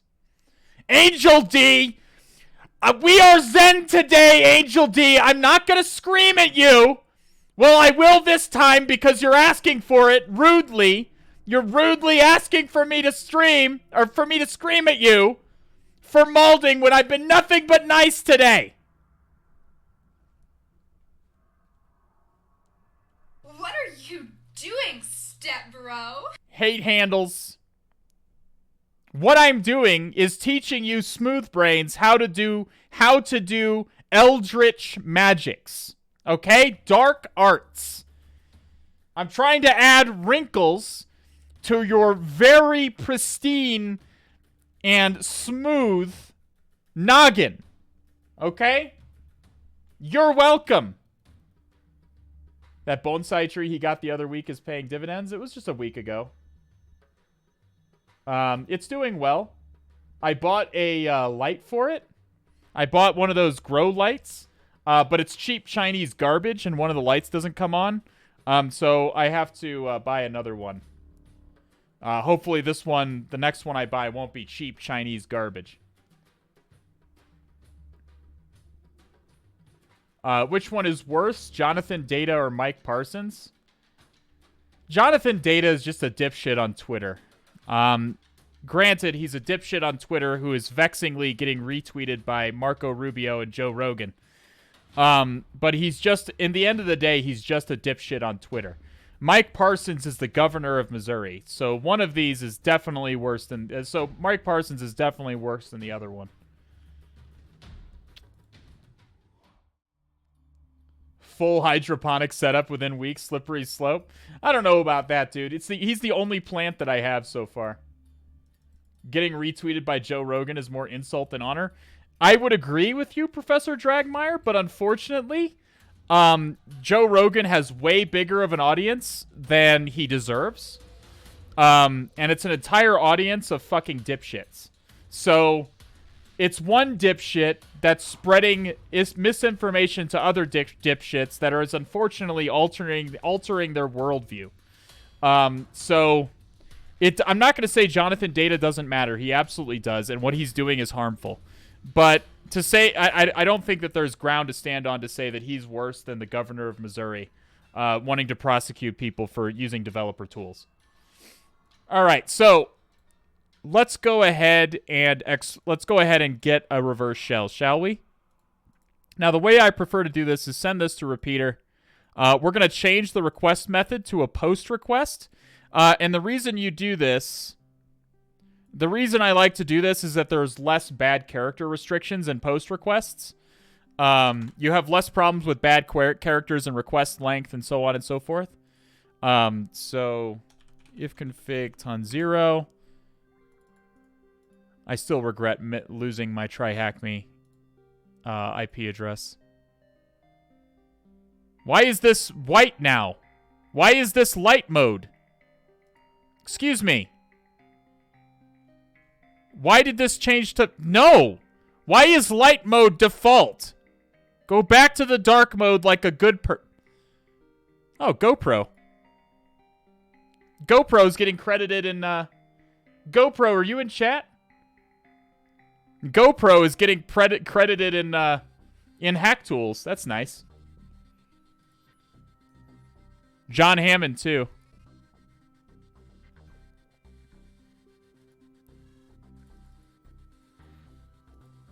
All right, so we'll do 8443.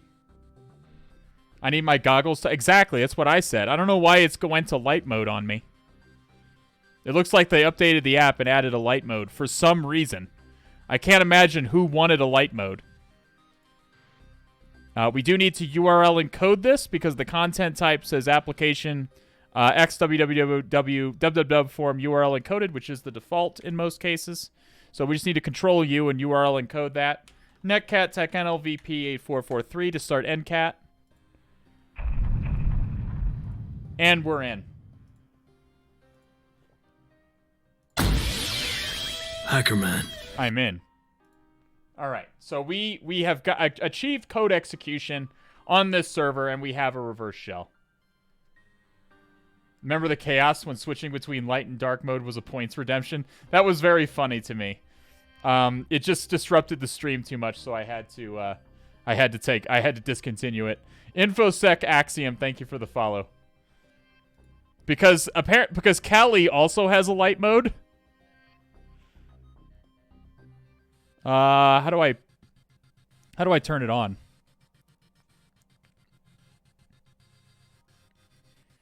I think I actually had to start a new terminal.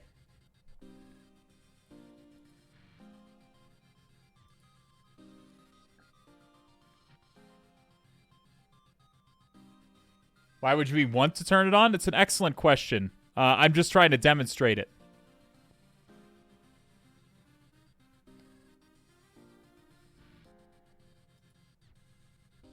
Okay, I can't remember how to turn light mode on.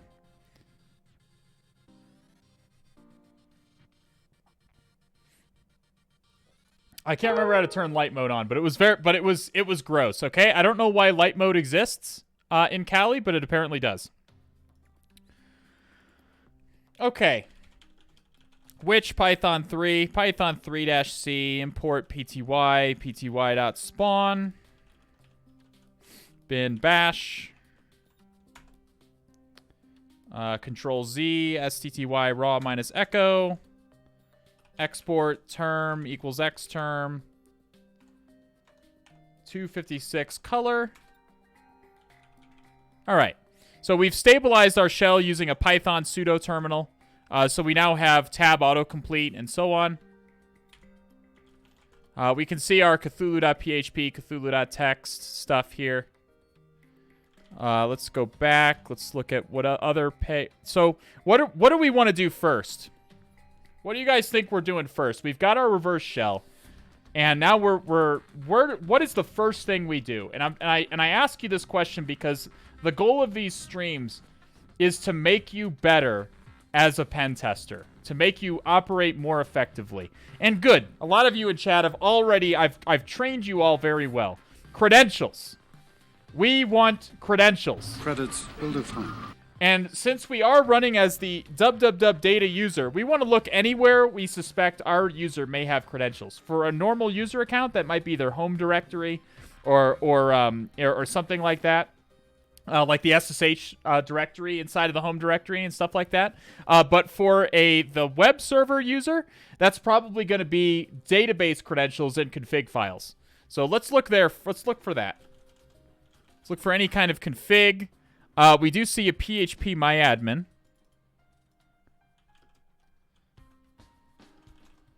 So we did not properly GoBuster. We should have run GoBuster on the root directory, honestly. Oh, it's being blocked anyways.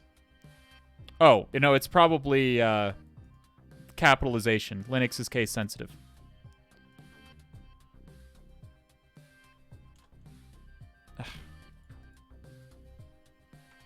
Oh, it gets redirected anyway. So this is very common to see. PHP at MyAdmin is like a GUI front end to MySQL. This is very, very common to see PHP MyAdmin endpoints exposed like this. Had I go-bustered properly as I should have, we would have found that. And I would have tested it. Cat robots.txt. Okay, so I don't know if PHP MyAdmin actually stores credentials anywhere. Oh my god, I can't type. So we're looking for... Let's go into V2. We're looking for database credentials. Less lostpassword.php. Yep, there we go. A fine addition to my collection. So what you want to look for is either a config file or something like that, or ideally or if you can't find a config file, you should look for files that definitely have to communicate with the database. Definitely need to communicate with the backend database. In this case, lostpassword.php definitely needs to communicate with the database because it needs to reset the user's password. So we're going to see, even if we don't see the credentials right here, we'll see an include statement that includes the file that contains the credentials. Does that make sense? Does that make sense? Even if we would see a reference to a file at the beginning of this that would reference the file that actually connects to the database and has the credentials in it. Does that make sense, chat? In this case, it looks like the user is just putting a this looks like a total custom hack job.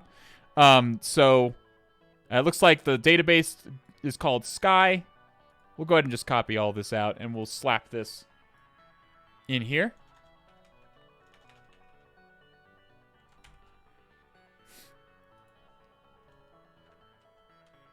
You can put PHP here. Oh my god, that's like this syntax highlighting is a fucking game changer. Look at that shit. That's so great. I love that. That is a fucking game changer, chat. So does anybody have any questions? Why does that disappear though? Maybe I just need to do that. Yeah. I'm going to use that for everything. I am. I'm going to have to go through the notes and put that on everything basically. On every code block to get that. It would make the notes look really, really nice. There's a Dracula theme, is there? Okay, well, I like the default Obsidia theme, but this is real, real nice. Okay, so these credentials are not for root, although we could try it. Su root.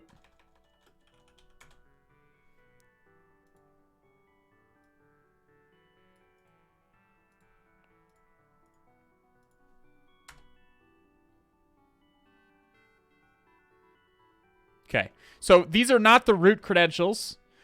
These are the database credentials for the root user of the database. So we can go MySQL, tac U, root, tac P to prompt for a password. You cannot put a password on the command line in MySQL. Okay, show databases.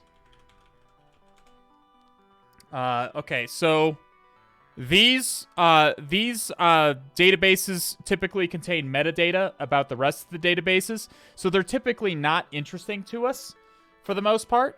Like there will be MySQL password hashes in here, but we already have the root user's clear text password, so there's not really any reason to pull that.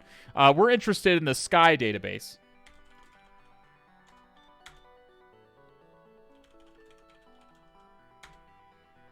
Users, we can select star from users. Now, normally, if this was on a live website, I would not run this command because it's probably going to have a ton of output. So it would probably be something like select like top 10. I think it's top 10 from users. Top 10 star from users. Okay, well, that's the MS SQL syntax. Like, the problem with being a pen tester is that you're constantly dealing with, like, all these different technologies, and all of them have, like, subtly different syntax. Is it limit 10? Okay, limit 10. No, select star from users limit 10 is what you're talking about. I was talking about MS SQL. Microsoft SQL Server is the SQL server I encounter most frequently in the wild. So The syntax for that one is a little bit different than MySQL. There you go. So this will only give you 10 responses. Can you update what box you're doing? Have I not updated the box? Shit, I didn't. I never actually updated it, did I? Let me do it right now. We're doing TryHackMe Road. We don't want to go down that route.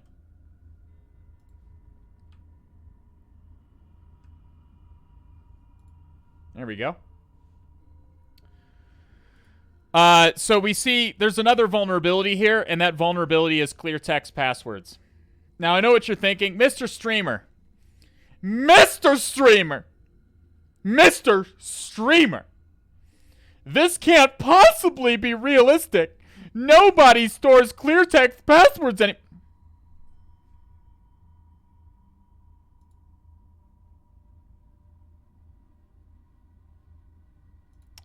Is it common? Not really. I wouldn't say it's common, but I've had multiple clients, and that I've managed to compromise and access their databases, either through remote code execution or through SQL injection. And I promise you, it's not uncommon for me to see clear text credentials. I promise you, it's actually quite common. Maybe not common. It's like a 50-50 shot. The point is, if I found clear text credentials, I wouldn't have my mind blown. Yeah, it's a big finding. But I wouldn't go like, who the fuck doesn't have clear text credentials? Like, it's very common. It's common enough that I wouldn't be surprised.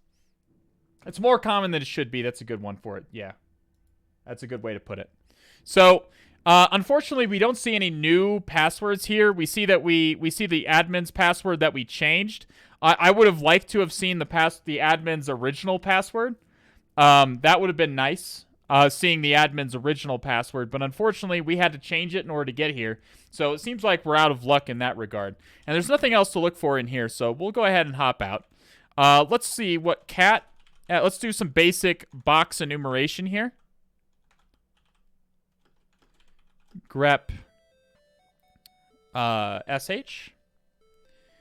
We see a web developer user. So we could try to sue web developer with that credential that we had before.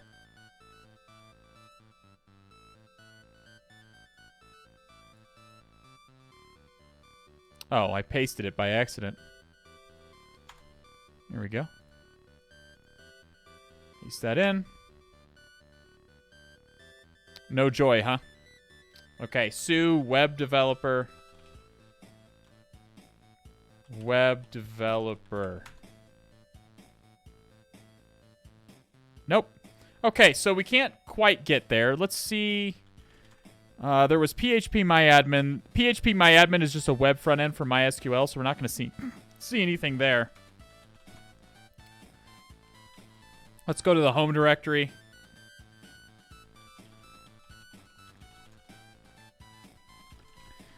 We can read web developers' home directory, and we can read user.txt. So let's go ahead and grab that. Again, feel free to ask questions, please. Okay.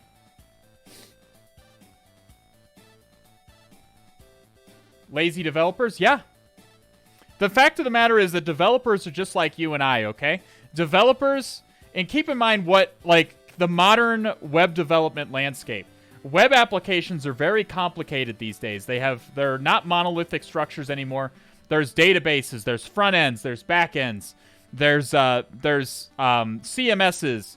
And the fact of the matter is that web developers and developers in general are typically operating by very strict sprint timelines. Like, they're restricted. And like the rest of us, they just want to finish their jobs, get it working, and go home. Okay? They just, like, and so developers make mistakes. Okay? They make mistakes. A good friend of mine does front-end web devs, and our company cares about is meeting deadlines, not secure coding. Absolutely. That's the exception. A company that really highlights,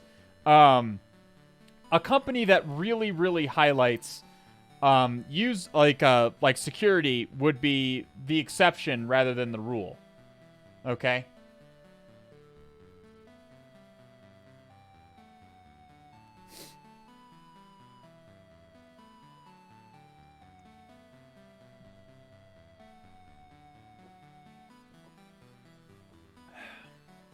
Yeah, they're under a ton of pressure. All right, what else do we have here? So, is there an SSH directory? There is not. Can we make one? I don't think we had write access to this. Nope. So we can't SSH in as this user. We see a MySQL history, but we do not have read access to it. We see that web developer has sudo as admin successful in his. We expect that the web developer user probably has sudo permissions of some kind. Let's see. What groups are we in? Just data. So we're probably going to want to run linps. Is there any other home directories? No. Let's look at the root directory. We're not in a Docker container or anything like that, are we? We can't be. Yeah, we're not. So we're not in a container environment or anything like that. I'm not seeing anything out here that stands out that's out of the ordinary. We could look in var dub. Again, look for any other credentials, but my guess is the only credentials we're going to find typically are database ones. Admin.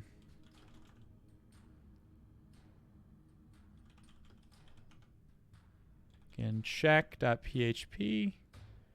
Yeah, so this has the same credentials we've already have.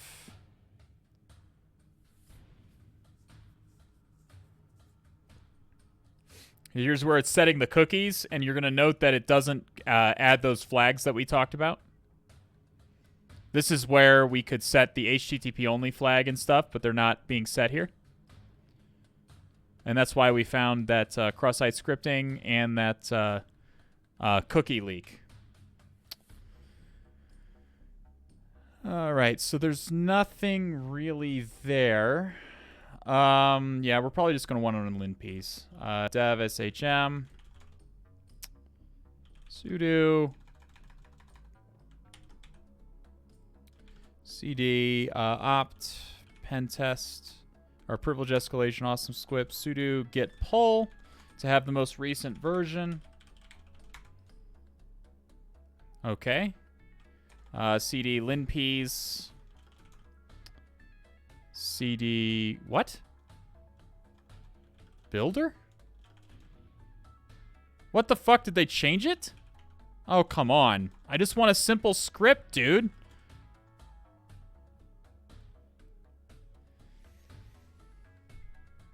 Why? linps, why? GitHub linps. So now you have to build linps. We can't just have a regular shell script. We have to build it. Yippee.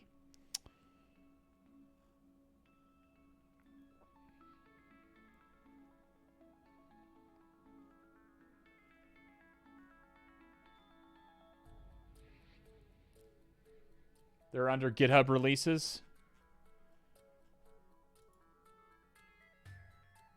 Releases. Wow, it's like an elf now? Or linps.sh?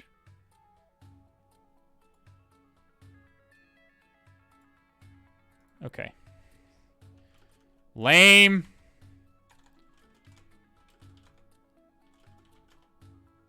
Okay, so we'll sudo move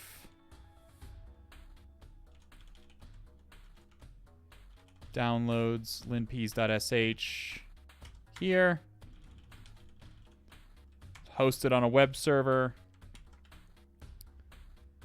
Mount grep shm. We have execute permissions, that's fine. Which curl? Okay, curl.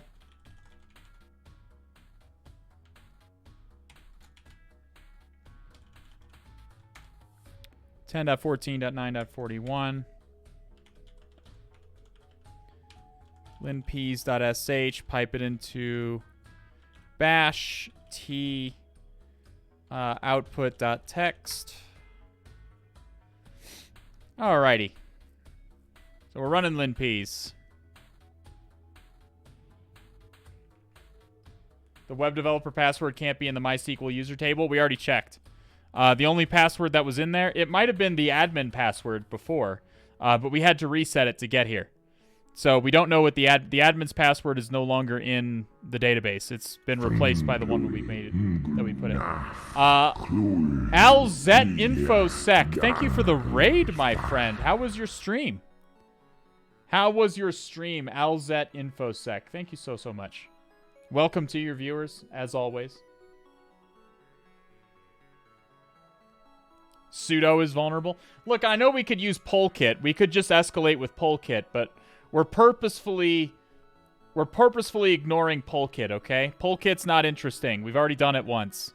Now, in real life, absolutely would use Polkit here. In real life, absolutely. Slap Polkit on there. I'm not going to fucking enumerate and shit. Alteric Discourse, thanks for the follow. Just finished TryHackMe Throwback. Oh, great. We've done Throwback on this stream before. It's a great time.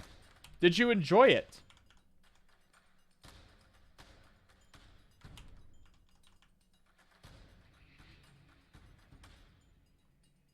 All right, well,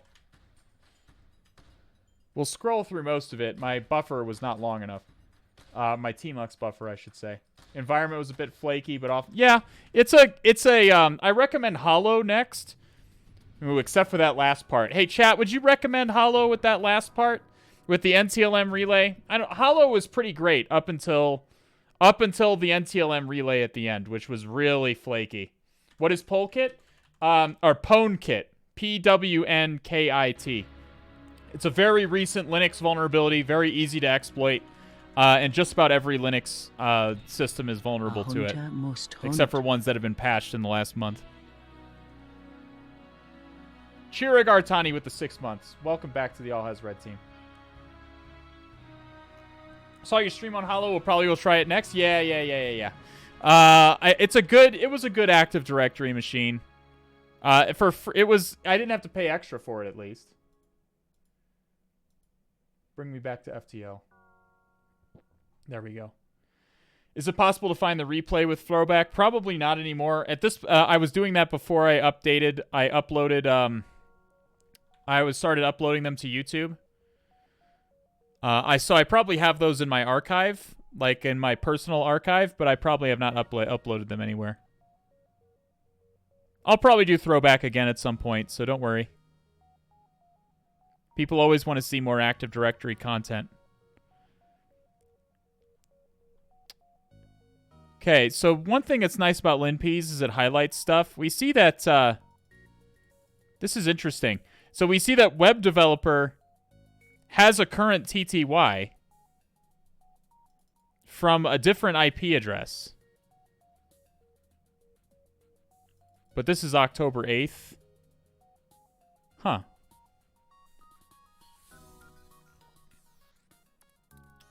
Oh, no log on now. This is last time login. Okay, so web developer and root have both logged in.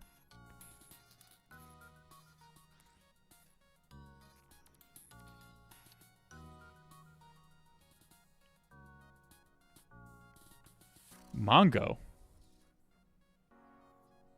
There's MongoDB, apparently.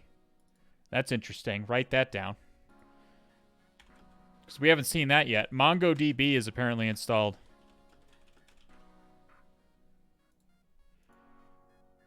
So that's interesting.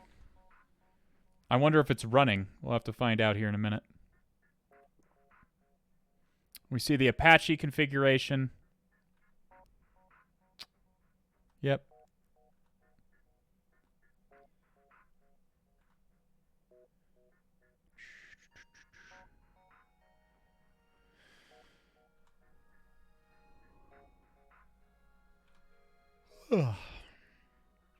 Nginx as well?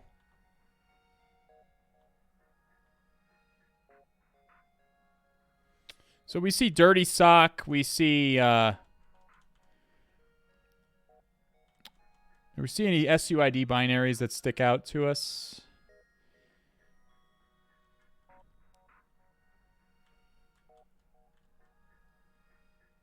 No. All these look normal. I mean, they're vulnerable to various exploits. And so on, but we're going to kind of ignore those because those are probably just very recent exploits that weren't intended. We want to try and find the most intended version. We see that PoleKit is here, of course, so we could use PwnKit if we were just going to use a recent exploit. It'd just be PwnKit.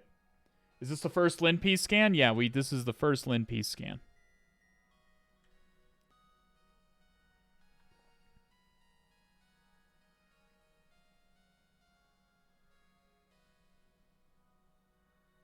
Capabilities look fairly normal. Gettext.sh. I think that's normal.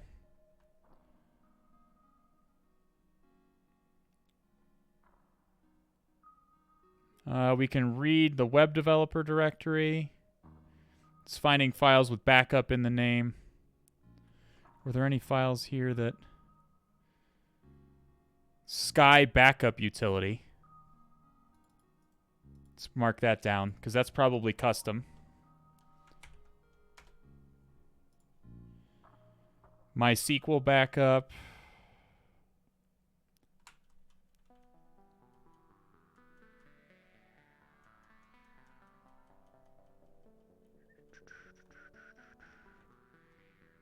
PHP myadmin.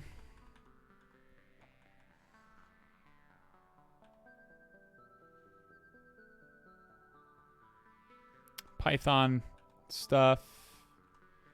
Oh, that looks normal. Okay, less output.txt. Unfortunately, this isn't going to be colored, but it should still... Ugh. Yeah, this is ugly.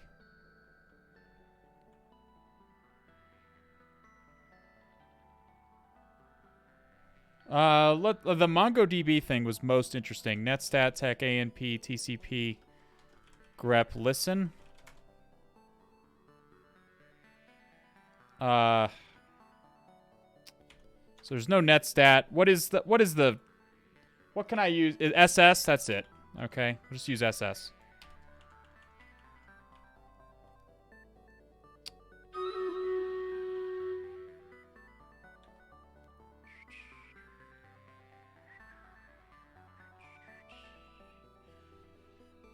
If I just want to see listening ports with SS.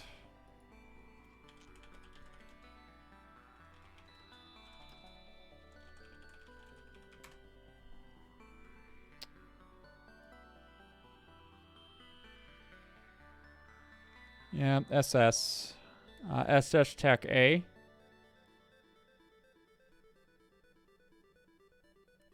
Or maybe just SS Tech L.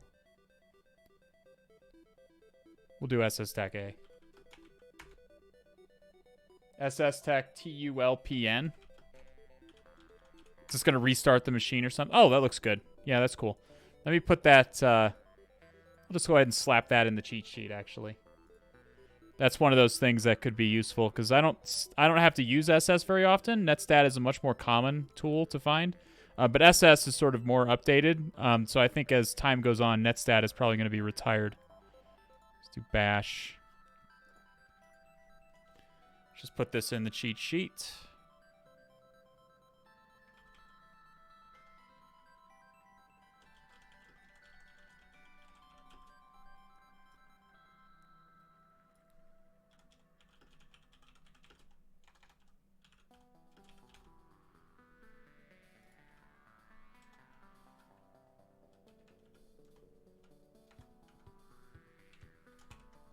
Okay. Slap that in there. There we go. So we see something listening on port 9000. Did we see that from external? We ran a full port scan. No. We did not see that externally, so there must be IP tables rules blocking it. 3306 is MySQL. This is also MySQL. What is 27017? Is that MongoDB?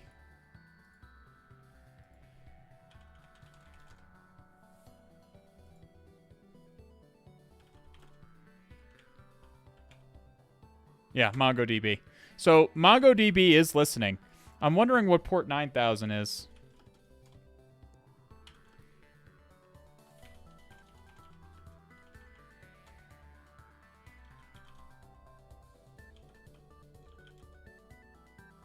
Is 9000? 9000 is not also MongoDB, is it?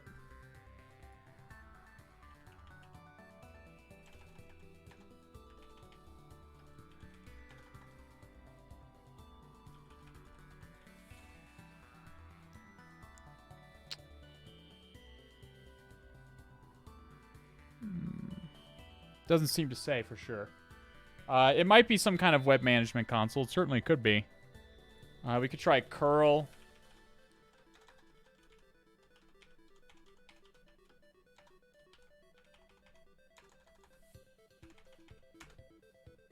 Connection reset. So it's not a web service.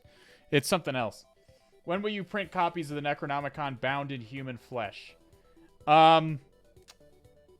That's probably gonna be next year's patron rewards. Don't mind us comment. El has is trust issues with the chat when it comes to commands. Yeah, we're all struggling to understand why. Really? Because you made me restart my PC once. Or restart my, not my PC, my Linux machine. And it was all very funny to all of you. So is there a process ID? Can I view is there a way to view the process ID over here? Does anybody know in SS, if it's possible to view the process ID?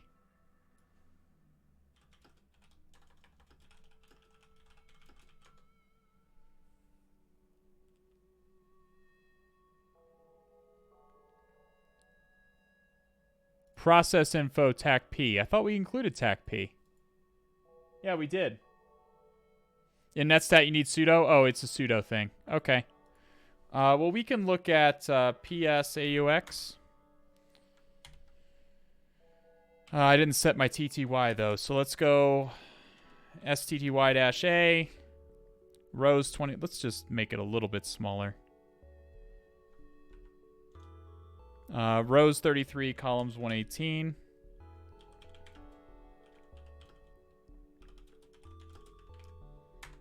Okay, let's do it now.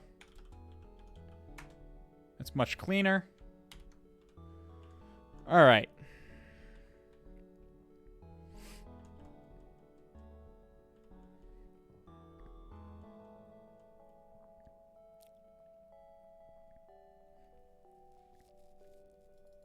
We do see MongoDB running. MySQL. Some Python thing. Let's do PSAUX grep 9000. Nope. So we're not sure exactly what's running at that port, unfortunately. I have an idea, Stream Raiders. Okay, we'll do Stream Raiders real quick.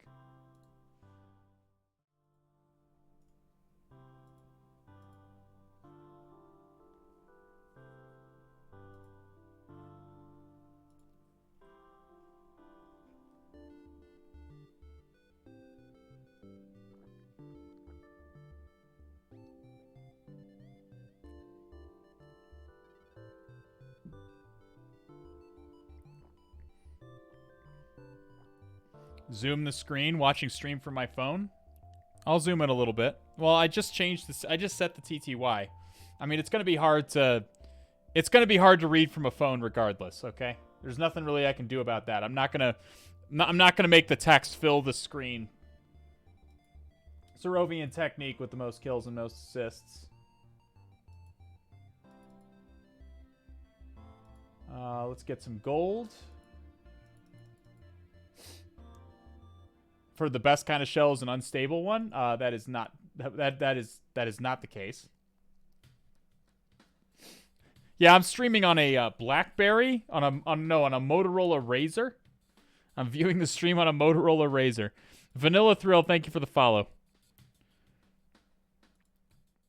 All right, how do I interact with MongoDB via the command line?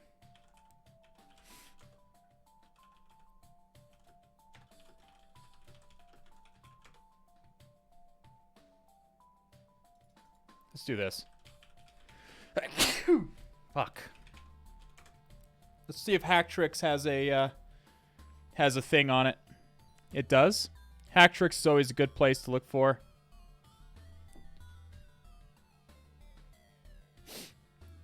This is Python.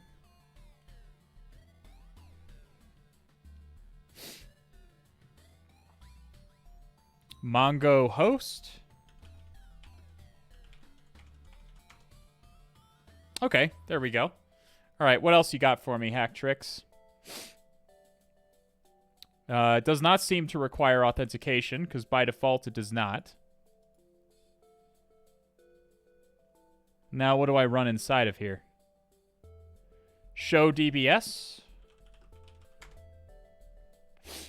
We see there's an admin, a backup, a config, and local. God, all of these are good. Holy shit. Where do we even start? I guess with admin first. Use admin. Okay. Show collections. System.version. db dot system dot version dot find. Okay, so this is just nothing. Okay. Back. Use backup. Okay. Show collections. User. Okay, collection and user.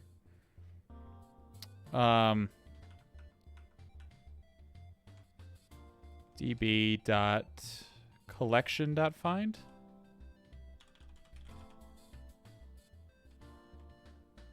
Nope. db dot user dot find. Ah. My goodness. A fine addition to my collection. More clear text credentials. You love to see it. You love to see it. Just gives you a real warm fuzzy right there. Let's just fucking... I'll just take that. There's nothing else interesting here, is there? Nope. Clapping them cheeks. We're getting it done. We're getting it done here, chat. I like it. Road.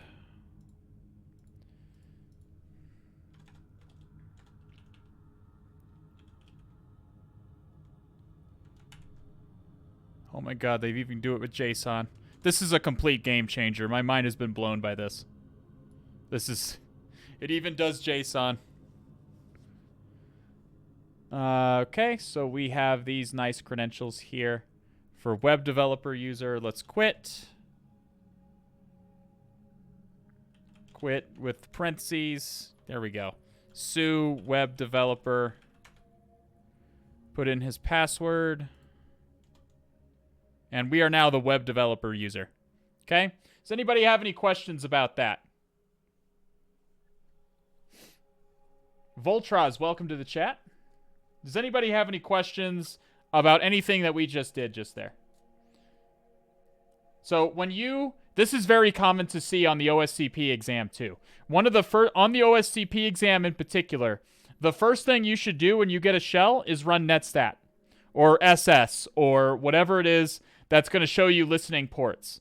If you see anything, any port, that you did not see in your Nmap scan, like, oh, I don't know, a local Tomcat instance that's only running on localhost, this is an extremely common privesc vector on the OSCP exam. It is extremely common to get a low privilege shell and then run netstat to find that there is a web server listening on the loopback interface. And you have to do port forwarding to access it. Does that make sense, chat? That is extremely common because it's how they test if you know how to do port forwarding. All the boxes are directly accessible, but they will test, but port forwarding is a big part of the course, and they will test to see if you know how to port forward by having some service running on a local port. So port 9000 was a rabbit hole? I don't know. I don't know what it is. It's not a web server or anything. It's probably some kind of Python or server or something like that. It wouldn't respond when I reached out to it. I enumerated it a little bit, and I just decided let's look at MongoDB and rule that out before we start really digging into 9000. Does that make sense? I just did a little bit of triage. I didn't talk about it, but I did a little bit of triage. And I said that MongoDB is more likely to be vulnerable and contain stuff that's interesting. So I decided to look at that first. If MongoDB hadn't panned out like this, I would have looked again at port 9000. What if you find another interface with a port? On the OSCP exam, it'll probably just be, if you find another interface with a port, it'll probably be a Docker container that you're inside or something like that. Does that all make sense, chat? If you've got questions, ask. So we are now the web developer, and we saw, if you remember, when we looked in there, we saw this sudo as admin successful. This file is generated when you have sudo permissions, essentially. So we can try sudo tackl to see what we have. Oh, and here's this file that we saw earlier. We did note this file, but I didn't actually look at it. Again, I thought MongoDB was more interesting to look at first. But you notice that this did not escape my perusal through linps. This looked interesting, and the reason it looked interesting is because it's custom. It's custom, and it had Sky in the name. If you remember right, Sky was the name of this web application that we were inside here. Right? Sky. So I was looking for anything that seemed custom. Does that make sense? Did we find credentials? We did find credentials in MongoDB. So we see that we can run the Sky backup utility as root. So what is this Sky backup utility?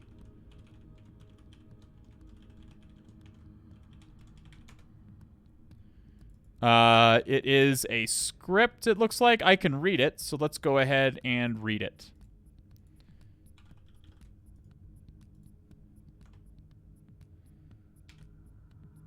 Okay, it looks like it is an elf, actually. I thought it would be a script for some reason. I don't know why I thought that.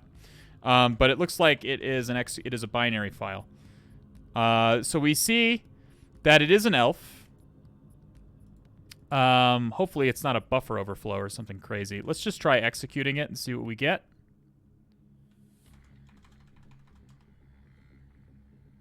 Backup failed. So it looks like we don't actually give it any input.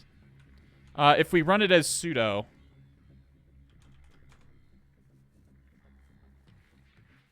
Okay. So it looks like it's backing all of this up. Now, whenever in the real world, if you're seeing the word backup, if you see the word backup and you see that you have access to a backup function, you should be some level of aroused. You should be some level of actually sexually aroused by the phrase backup. Okay? Because backups usually, A, have to run with elevated permissions. B, contain sensitive data. C, again, there's so many things. Backups are very juicy. Okay? So if we have some kind of backup function, it looks like this is just backing up the web folders. But we probably want to see exactly how this is working. So do we have the strings command? Let's see if there's any strings. Strings. Yeah, let's check the strings to see if there are any strings that are interesting here. It doesn't look like... One thing that's notable is it doesn't look like it's taking any input. Actually, let's try and provide it some input. Maybe we just have to run it with sudo. And let's give it a directory. Let's give it like, maybe we can give it some input. And if that's the case, home, web developer. Try that. Okay, it still runs, but it's still backing up. It's the same behavior. So it looks like it doesn't accept any user input. It's some kind of just automated utility.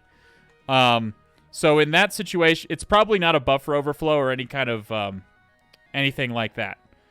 Let's try to run strings against it to see what strings there are. Pipe it into less. Okay. What do you guys see That's a yikesers. What do you all see that is a yikesers? Well, there is a relative path. That is something that definitely is something that is concerning, okay? That definitely is something that is concerning.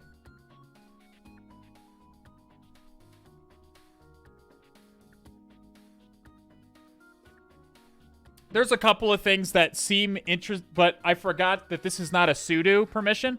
What I was referring to is this tar. That is a relative path. That's a yikesers.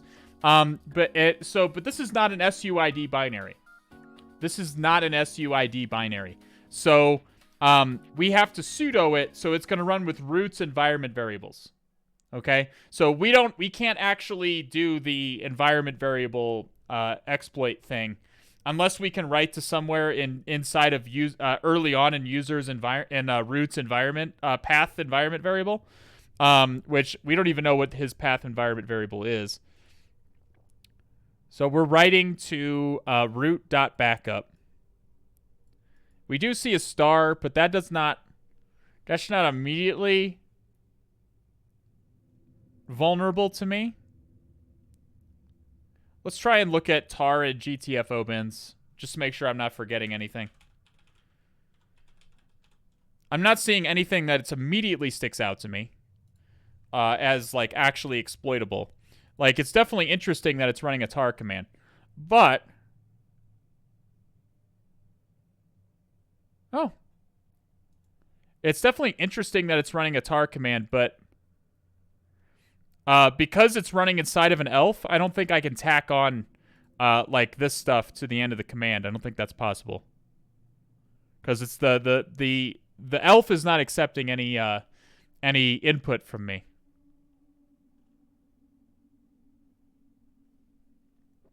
Can you run sudo tac L again? Yeah, sure. 1 second. Let me just go through the rest of this really quickly.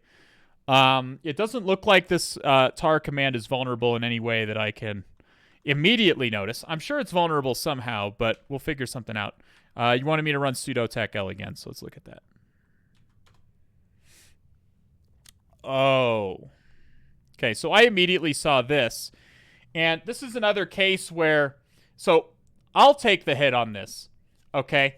This is a case where I saw one thing and immediately zeroed in on that. And missed the glaringly obvious exploit in front of my very eyes. So this I saw, but I did not observe. Okay? I saw, but I did not observe. LD preload. So what is this? What is LD preload? LD preload allows you to load an executable module. In Linux, it's a .so file. In Windows, the equivalent would be a DLL.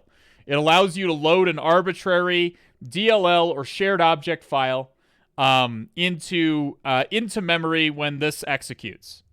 Or, to be clear, it lets us set root's environment LD preload variable to whatever we want. So we can essentially execute code as root here by setting it, by giving it an executable module that it's vulnerable to, or not vulnerable to, by giving it an executable module that'll simply execute commands as root. Does that make sense?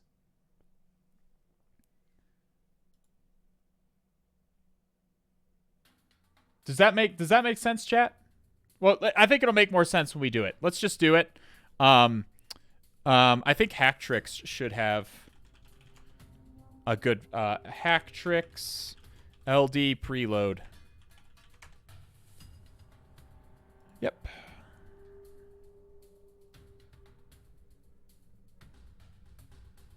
Usually this is stripped from SUID and sudo runtime, and not this time because of the entry. Well, yeah, because it's in the sudo file. Okay.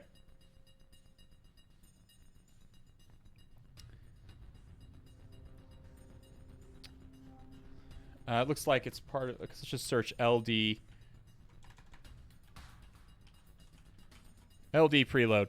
An optional environment variable containing one or more paths to shared libraries or shared objects that the loader will load before any other shared library, including the C runtime. This is called preloading a library. To avoid this mechanism being used as an attack vector, the loader ignores LD reload if RUID does not equal RUID does not equal EUID, which is effective user ID. So if you try to execute LD preload as a sudo, it's normally going to ignore that. But in this case, it's in the sudo tacl output, so we can bypass that. If you find that, and it says that right here, if you find that inside of the output of sudo tacl, the sentence env keep ld preload, which is exactly what we see, and you can call some command with sudo, you can escalate privileges. Okay? All right, so we can just take this simple C command. This is a simple program written in C. This is very, very simple. All this is I guess it's removing the LD preload variable once it executes for some reason. And then it's set group ID to 0, set UID to 0, and then it's just going to execute bin bash. Does that make questions? Does that make sense? Very, very simple. Nano privesc dot C. Let's paste this in. Doesn't look like it pasted properly. Or it didn't copy properly. Don't make me type it out. I might have to go in the page source and copy it. God damn it. Oh, no, it's not what I wanted. Go away.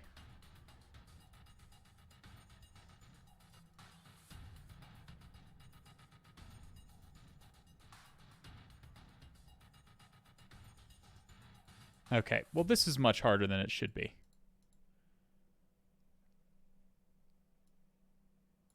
Oh, it was right here. Copy. Perfect. Paste. There we go. Okay, so we can exit, and now we just need to compile it as a shared object, shared object library.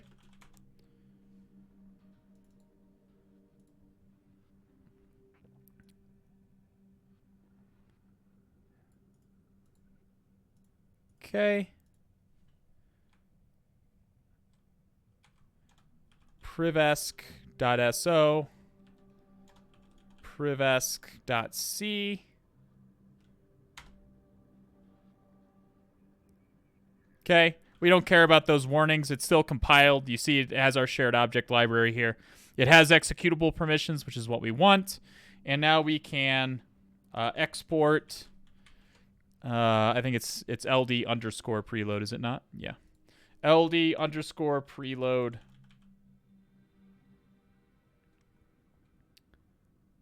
Equals home web developer privesc.so env. Why can't I? Oh, I guess echo $LD preload. Did not set. Did I get this command wrong or something? What did I do wrong here? Did I do something wrong?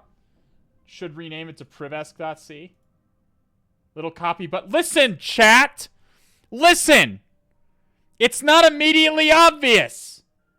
Fuck you, chat. Like, all of you in chat are like, look at this idiot streamer not seeing this, the tiny little icon in the top corner. Listen, I'm on stream. You want to get up here and do this shit for all of you fucking degenerates? You want to get up here and do this shit for all of the fucking degenerates and no, you do not. I'll just clarify it for you. No, you do not. Okay? You do not. By the way, we're going to do another box after this. So don't go we're not done after this. We'll do another box. Don't worry. All right, let's just do it this way. It looks like it's having it set the do this, and we'll do privesc.so, and the command is going to be, it's like user bin sky backup utility. And it should just drop us into a root shell.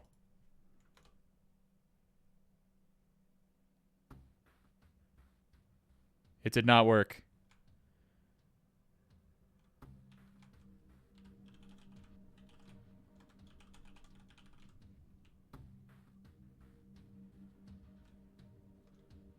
There we go. I just had to put the full path. There we are. Does anybody have any questions about that Priv-esque path? That's a little bit of an uncommon one. We don't see that one very often. Does anybody have any questions about it? I'm happy to clarify anything you got.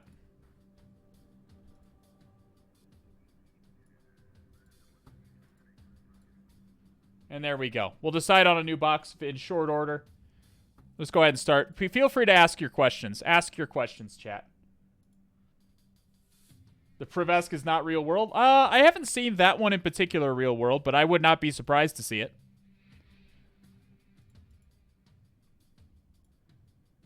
Let's do newest. We'll leave all difficulties. I like to see more of this blue team stuff on here. I do like to see that.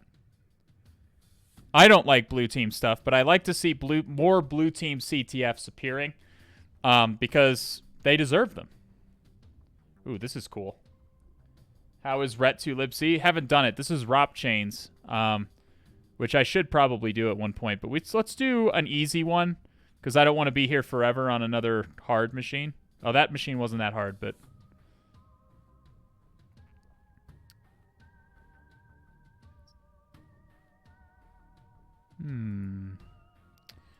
We'll do another poll. Thanks for being here, Jesus Fistus. Excellent name, as always. Sleep well.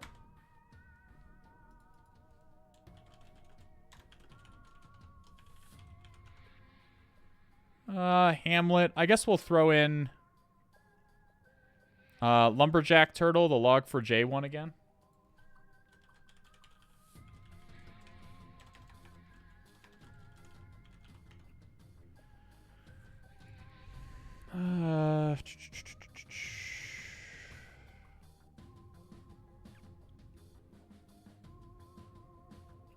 Deja Vu sounds interesting.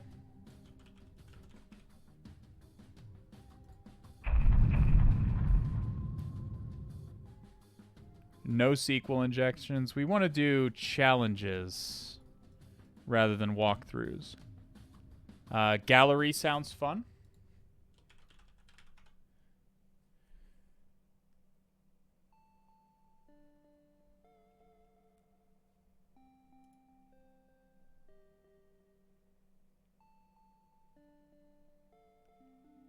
And I guess IDE, I suppose. All right, there's your poll. What Proving Ground boxes are you allowed to stream? Allegedly, the free ones. All of the publicly available Proving Grounds boxes I'm allowed to stream. I don't think they want me streaming their paid content. But I've been told, like, under the table by the offset guys that no one would really care, probably. I still don't really want to, like... I would ask them permission first, but... When we run out of Proving Grounds boxes, we're going to do Proving Grounds on Tuesday, so when we run out of Proving Grounds boxes, I'll consider that. Would you show Poll Kit again, or did you show it last stream? I showed it a couple of weeks ago. It's very easy and simple. There's really nothing to it other than you compile the exploit and you execute it, and it's done. That's it. Juez, Toshiro, and Vinyo Janos, thank you for the follow. Have you done Pentester Lab? I have. I've done quite a bit of Pentester Lab. Most of that is web exploitation, which is good. Web exploitation is a good time. Should I go through the learning path before attempting the CTFs? No, you can approach learning however works for you, my dude. However, if you prefer to like tinker and figure out as you go along, then the CTFs might be the best place for you to learn. It's totally up to you. It would be interesting if you do a video on your setup. Yeah, I'll consider that. I mean, there's not really much to it. It's just a VirtualBox. It's just a VirtualBox instance running a Kali Linux on top of it. That's all. JSON is a fun one. Yeah, we could throw JSON in. I already put the poll up, unfortunately.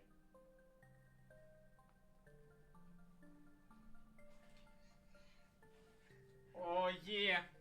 Oh yeah, this is your fault. You came in the room.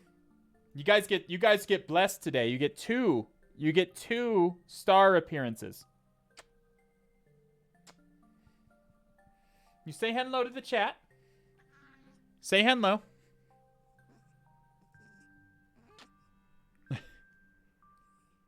Okay, quick long cat.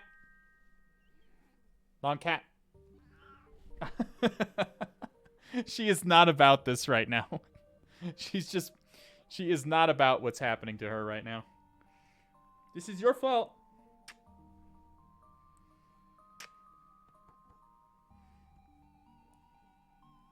It's okay, honey. I know, honey. I know. Here, I'll put you right there. What do you recommend for projects for people looking to get into pen testing to have on their resume? You could do some bug hunting. Bug hunting is a way I commonly see people try to break into pen testing. Deja Vu won, by the way. So while I talk, let's just start that up.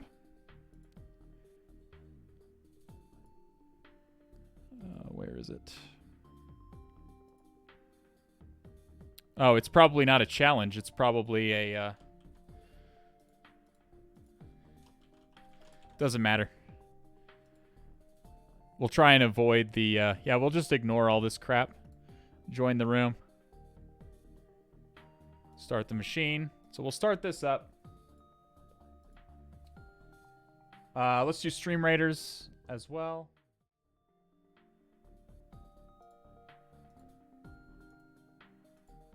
Do hack the box, do try hack me, and put your ranks on your resume. If you do hack the box, if you do try hack me, you should put your rank and so on your resume. I mean, you're probably going to get asked about it in the interview anyways.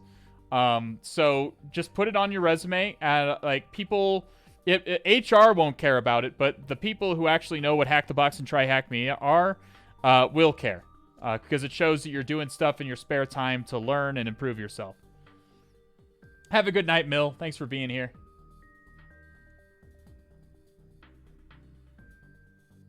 It's getting late here. Thanks for being here, Alfred VI. By all means, I hope you sleep well, my friend. So you can do bug hunting. You could set up a home lab. Home labs are very common to see on resumes. Like set up a home lab. And document, maybe write a blog. Writing a blog is also good. And stuff like that. You could try that. Get certifications. Certifications are great for getting your foot in the door with organizations like that. Sarovi and iWaxy with the most kills and most assists. Okay, we have some trivia. Let's do some quick trivia.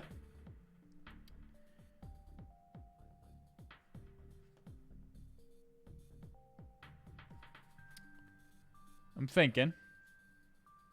This is a little bit of obscure trivia. Okay? Like when we did the cross-site scripting earlier. You guys remember the cross-site scripting?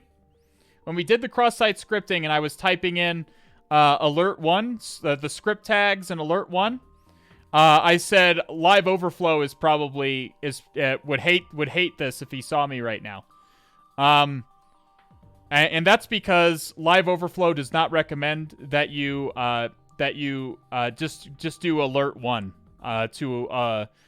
in testing for cross-site scripting.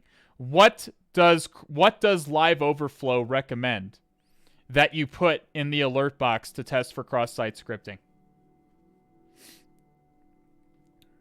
He gives 2 strings that you could put.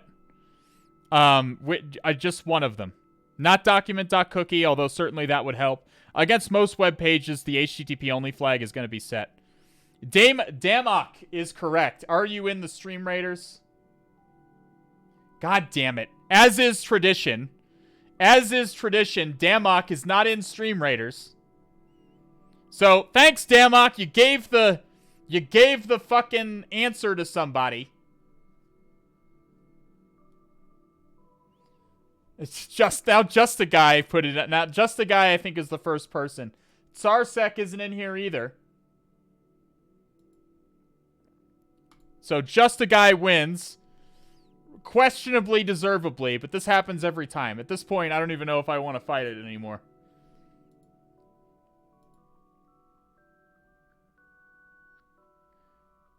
Bonus question. I am. It was my first battle. I didn't see you in there. You wasn't in this. I didn't see your name in there.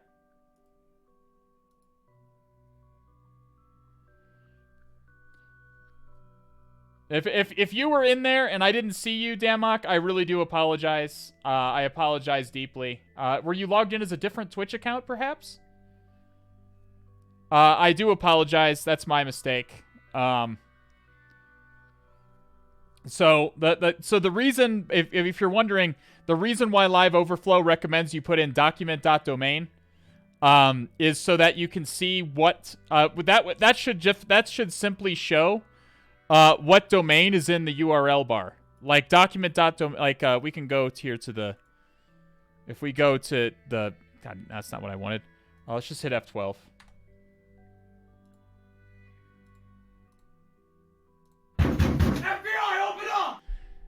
Yeah. So we can go to the console and we can document.domain. So it's just going to show the URL. You see that? Hey, listen. Oh, you can't see. I'm sorry, you can't see. You can't see. Okay, I'm switching. Thank you for letting me know. Okay. So we put in document. We're in the browser console here. We're in the browser console. We type in document.domain. And it tells us book.hacktricks.xyz, which is the current domain we're in. Does that make sense? Now, the reason you do that is because a lot of times cross-site scripting, a lot of times websites will sandbox various elements of their web page within an iframe. So if you want to alert on document.domain so you can see what domain your cross-site scripting is actually happening in. Because it might be happening in some throwaway domain which has no access to anything that you aren't able to actually get anything from. So it's not really a finding. Does that make sense? It's not really a finding if your cross-site scripting is being sandboxed.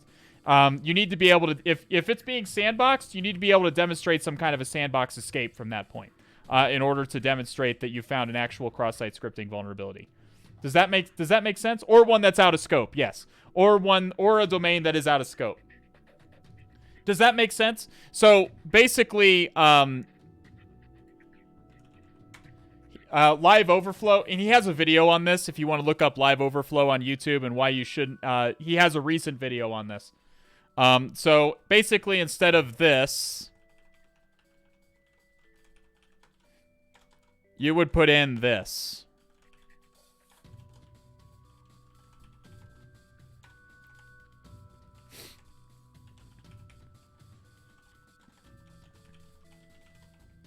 Like that. That's how you should scan for cross-site scripting in the real world, or test for cross-site scripting in the real world.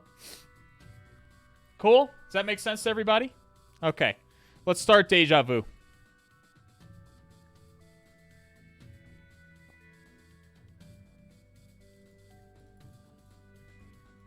Okay.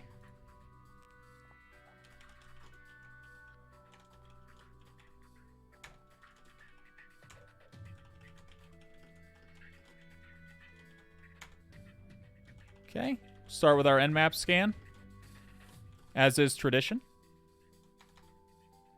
10.10.8.226.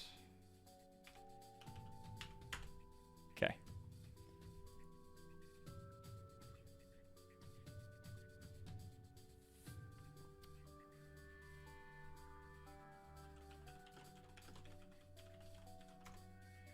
Where do you guys keep yourself? How do you guys keep yourselves motivated? You take breaks. You have hobbies that are not hacking. Preferably ones that take you outside and that move around. Exercise. Again, just step away from the machine. Step away from, take time away. Take time to unwind. You don't need to be hacking all the time. In fact, it's deeply recommended that you do not hack all the time. Otherwise, you plan to burn out. You're going to burn out. Don't take on challenges that are beyond you. You want to challenge yourself, so a little bit of molding is expected. But if you just have no idea what's happening, you're probably not learning very much. You probably have to resort to a walkthrough at some point, and you're not really going to learn very much. So, again, the key is to go to bed every night knowing a little bit more than you did yesterday. Okay? That's the key. As long as you're doing that, you're learning. You're progressing. You're making yourself better. You're improving. I think a lot of people like Mike Parsons and Jonathan Data. That motivates me to do better. All right, I think of people like Mike Parsons. Yeah. Yeah. You're very funny. Yes. So interestingly, we see a Golang web server. That's very unusual. So nmap tac p tac v tac oa all ports 10.10.8.226.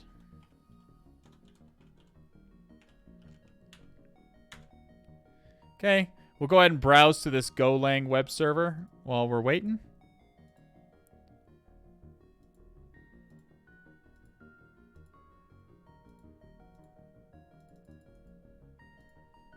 Okay. Dog gallery. We all like a good doggo. Look at this small blep. Oh, this guy is a carpet. Bash is definitely the best dog. Best doggo on this page.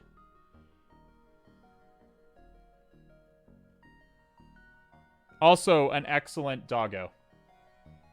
Would you say doing the CRTO after the PNPT is a good path? I haven't done PNPT, but I've heard good things about it. I think if you want to be a red teamer, CRTO is a great option for you. I think CRTO is one of the most cost-efficient red team learning resources out there. If you really want to go down the path of being a red teamer, like, keep in mind, when I say red teamer, it's distinct from penetration tester. Okay? Red teamers and penetration testers are distinct. Red teamers are a highly specialized version of penetration tester. Star is the best doggo who isn't a doggo but kinda like a doggo. Indeed, Jiffaram. Thank you for saying that. 69 Tiggle biddies as well. Thank you. RTO2 coming soon? Oh, fantastic. He's just going to get... Rosto is going to get more money out of me then because I fucking love RTO1. The content is spectacular, and it gives you a Cobalt Strike license without you having to pay for it. And also, it's very cheap for the value you get from it. It's some of the best bang for your buck you're going to get.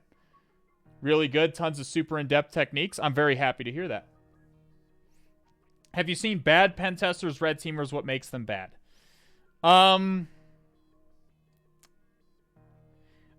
Yes, I have. The most common trait that makes them bad is the kind of person who complains about the tools not working the way they're expected to and having a lot of problems with tools and getting them to work right and all this stuff.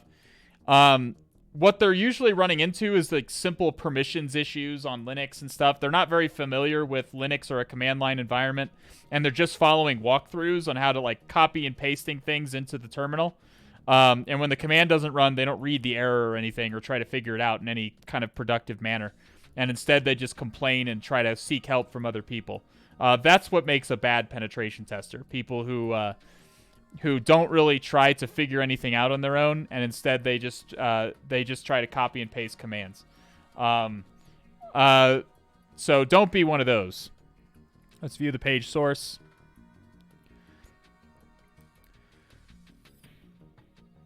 So we do see some interesting HTTP comments. What should happen when we click on a picture of a dog? How do we style it to make it show that it's clickable?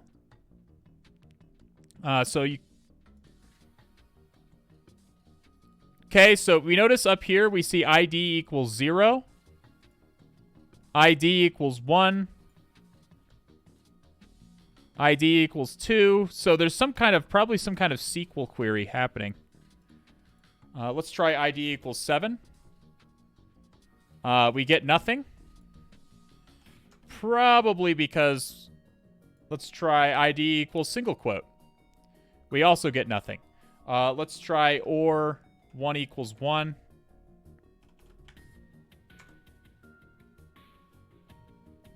So nothing there, very likely.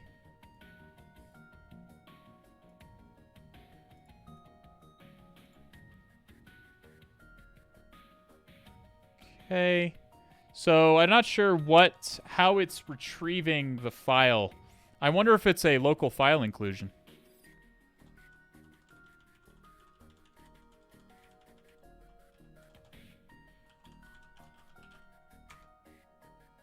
Nope.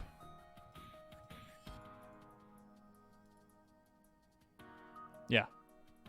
We're just trying some basic stuff. Thanks for being here, Professor Dragmeyer. Have a good night. Do you normally take 4 hours of your day to learn outside of work? No, I wouldn't say it's any particular amount of time per day. I would say that I would say, I don't know. I practice what I preach. I try to go to bed every night knowing a little bit more than I did yesterday. I try to spend at least a little bit of time exploring and learning about something new. So yeah. Can you do like rerun stream of previous streams for days you're not streaming? Yeah, that's what I do, my man. I restream. All of my Twitch streams are restreamed on YouTube. Okay? They're restreamed on YouTube, usually the day after. I messed up and missed a day, so I'm still playing catch up. So tomorrow I'll be restreaming probably 2 things in order to get caught up. But all of my streams are getting restreamed on YouTube. So on my YouTube channel, you can find all of my recent streams, and you'll find you'll find all of them in good time. So let's run Go Buster this time. I regretted not running Go Buster last time. Let's go ahead and do that this time.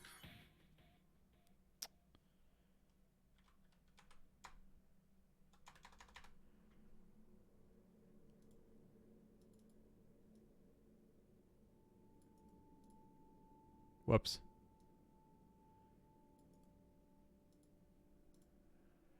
It's going to copy the HTTP, I think. Nope. For the one time it didn't. Now I look like an idiot. All right, let's do that. We do see an upload directory.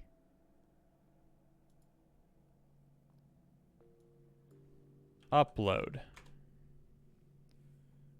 Okay, so we can upload a dog.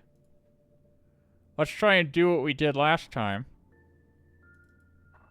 Let's upload road.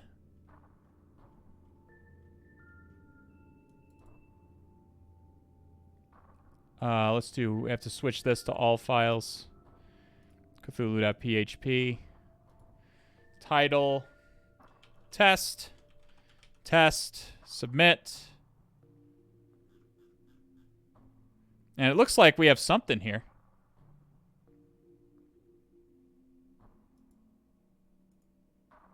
Open image in new tab. Cannot be displayed because it displays errors. So we see dog get 7. So we're getting more clues of how this website is laid out. So Burp should be tracking all of this. Unfortunately, we have all this crap from Burp, but we can look at target.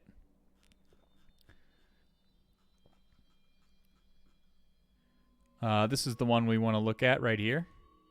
So we can see that Burp is actually keeping track for us of what the website looks like.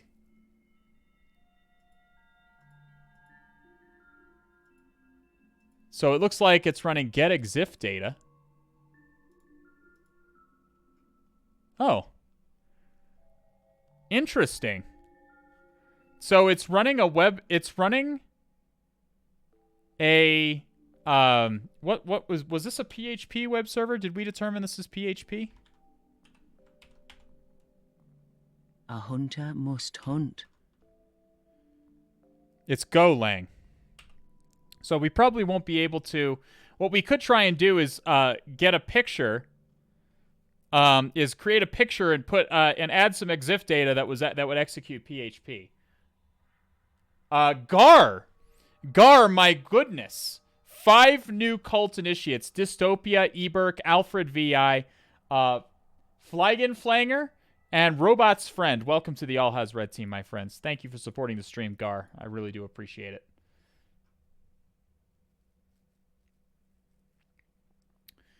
All right, so let's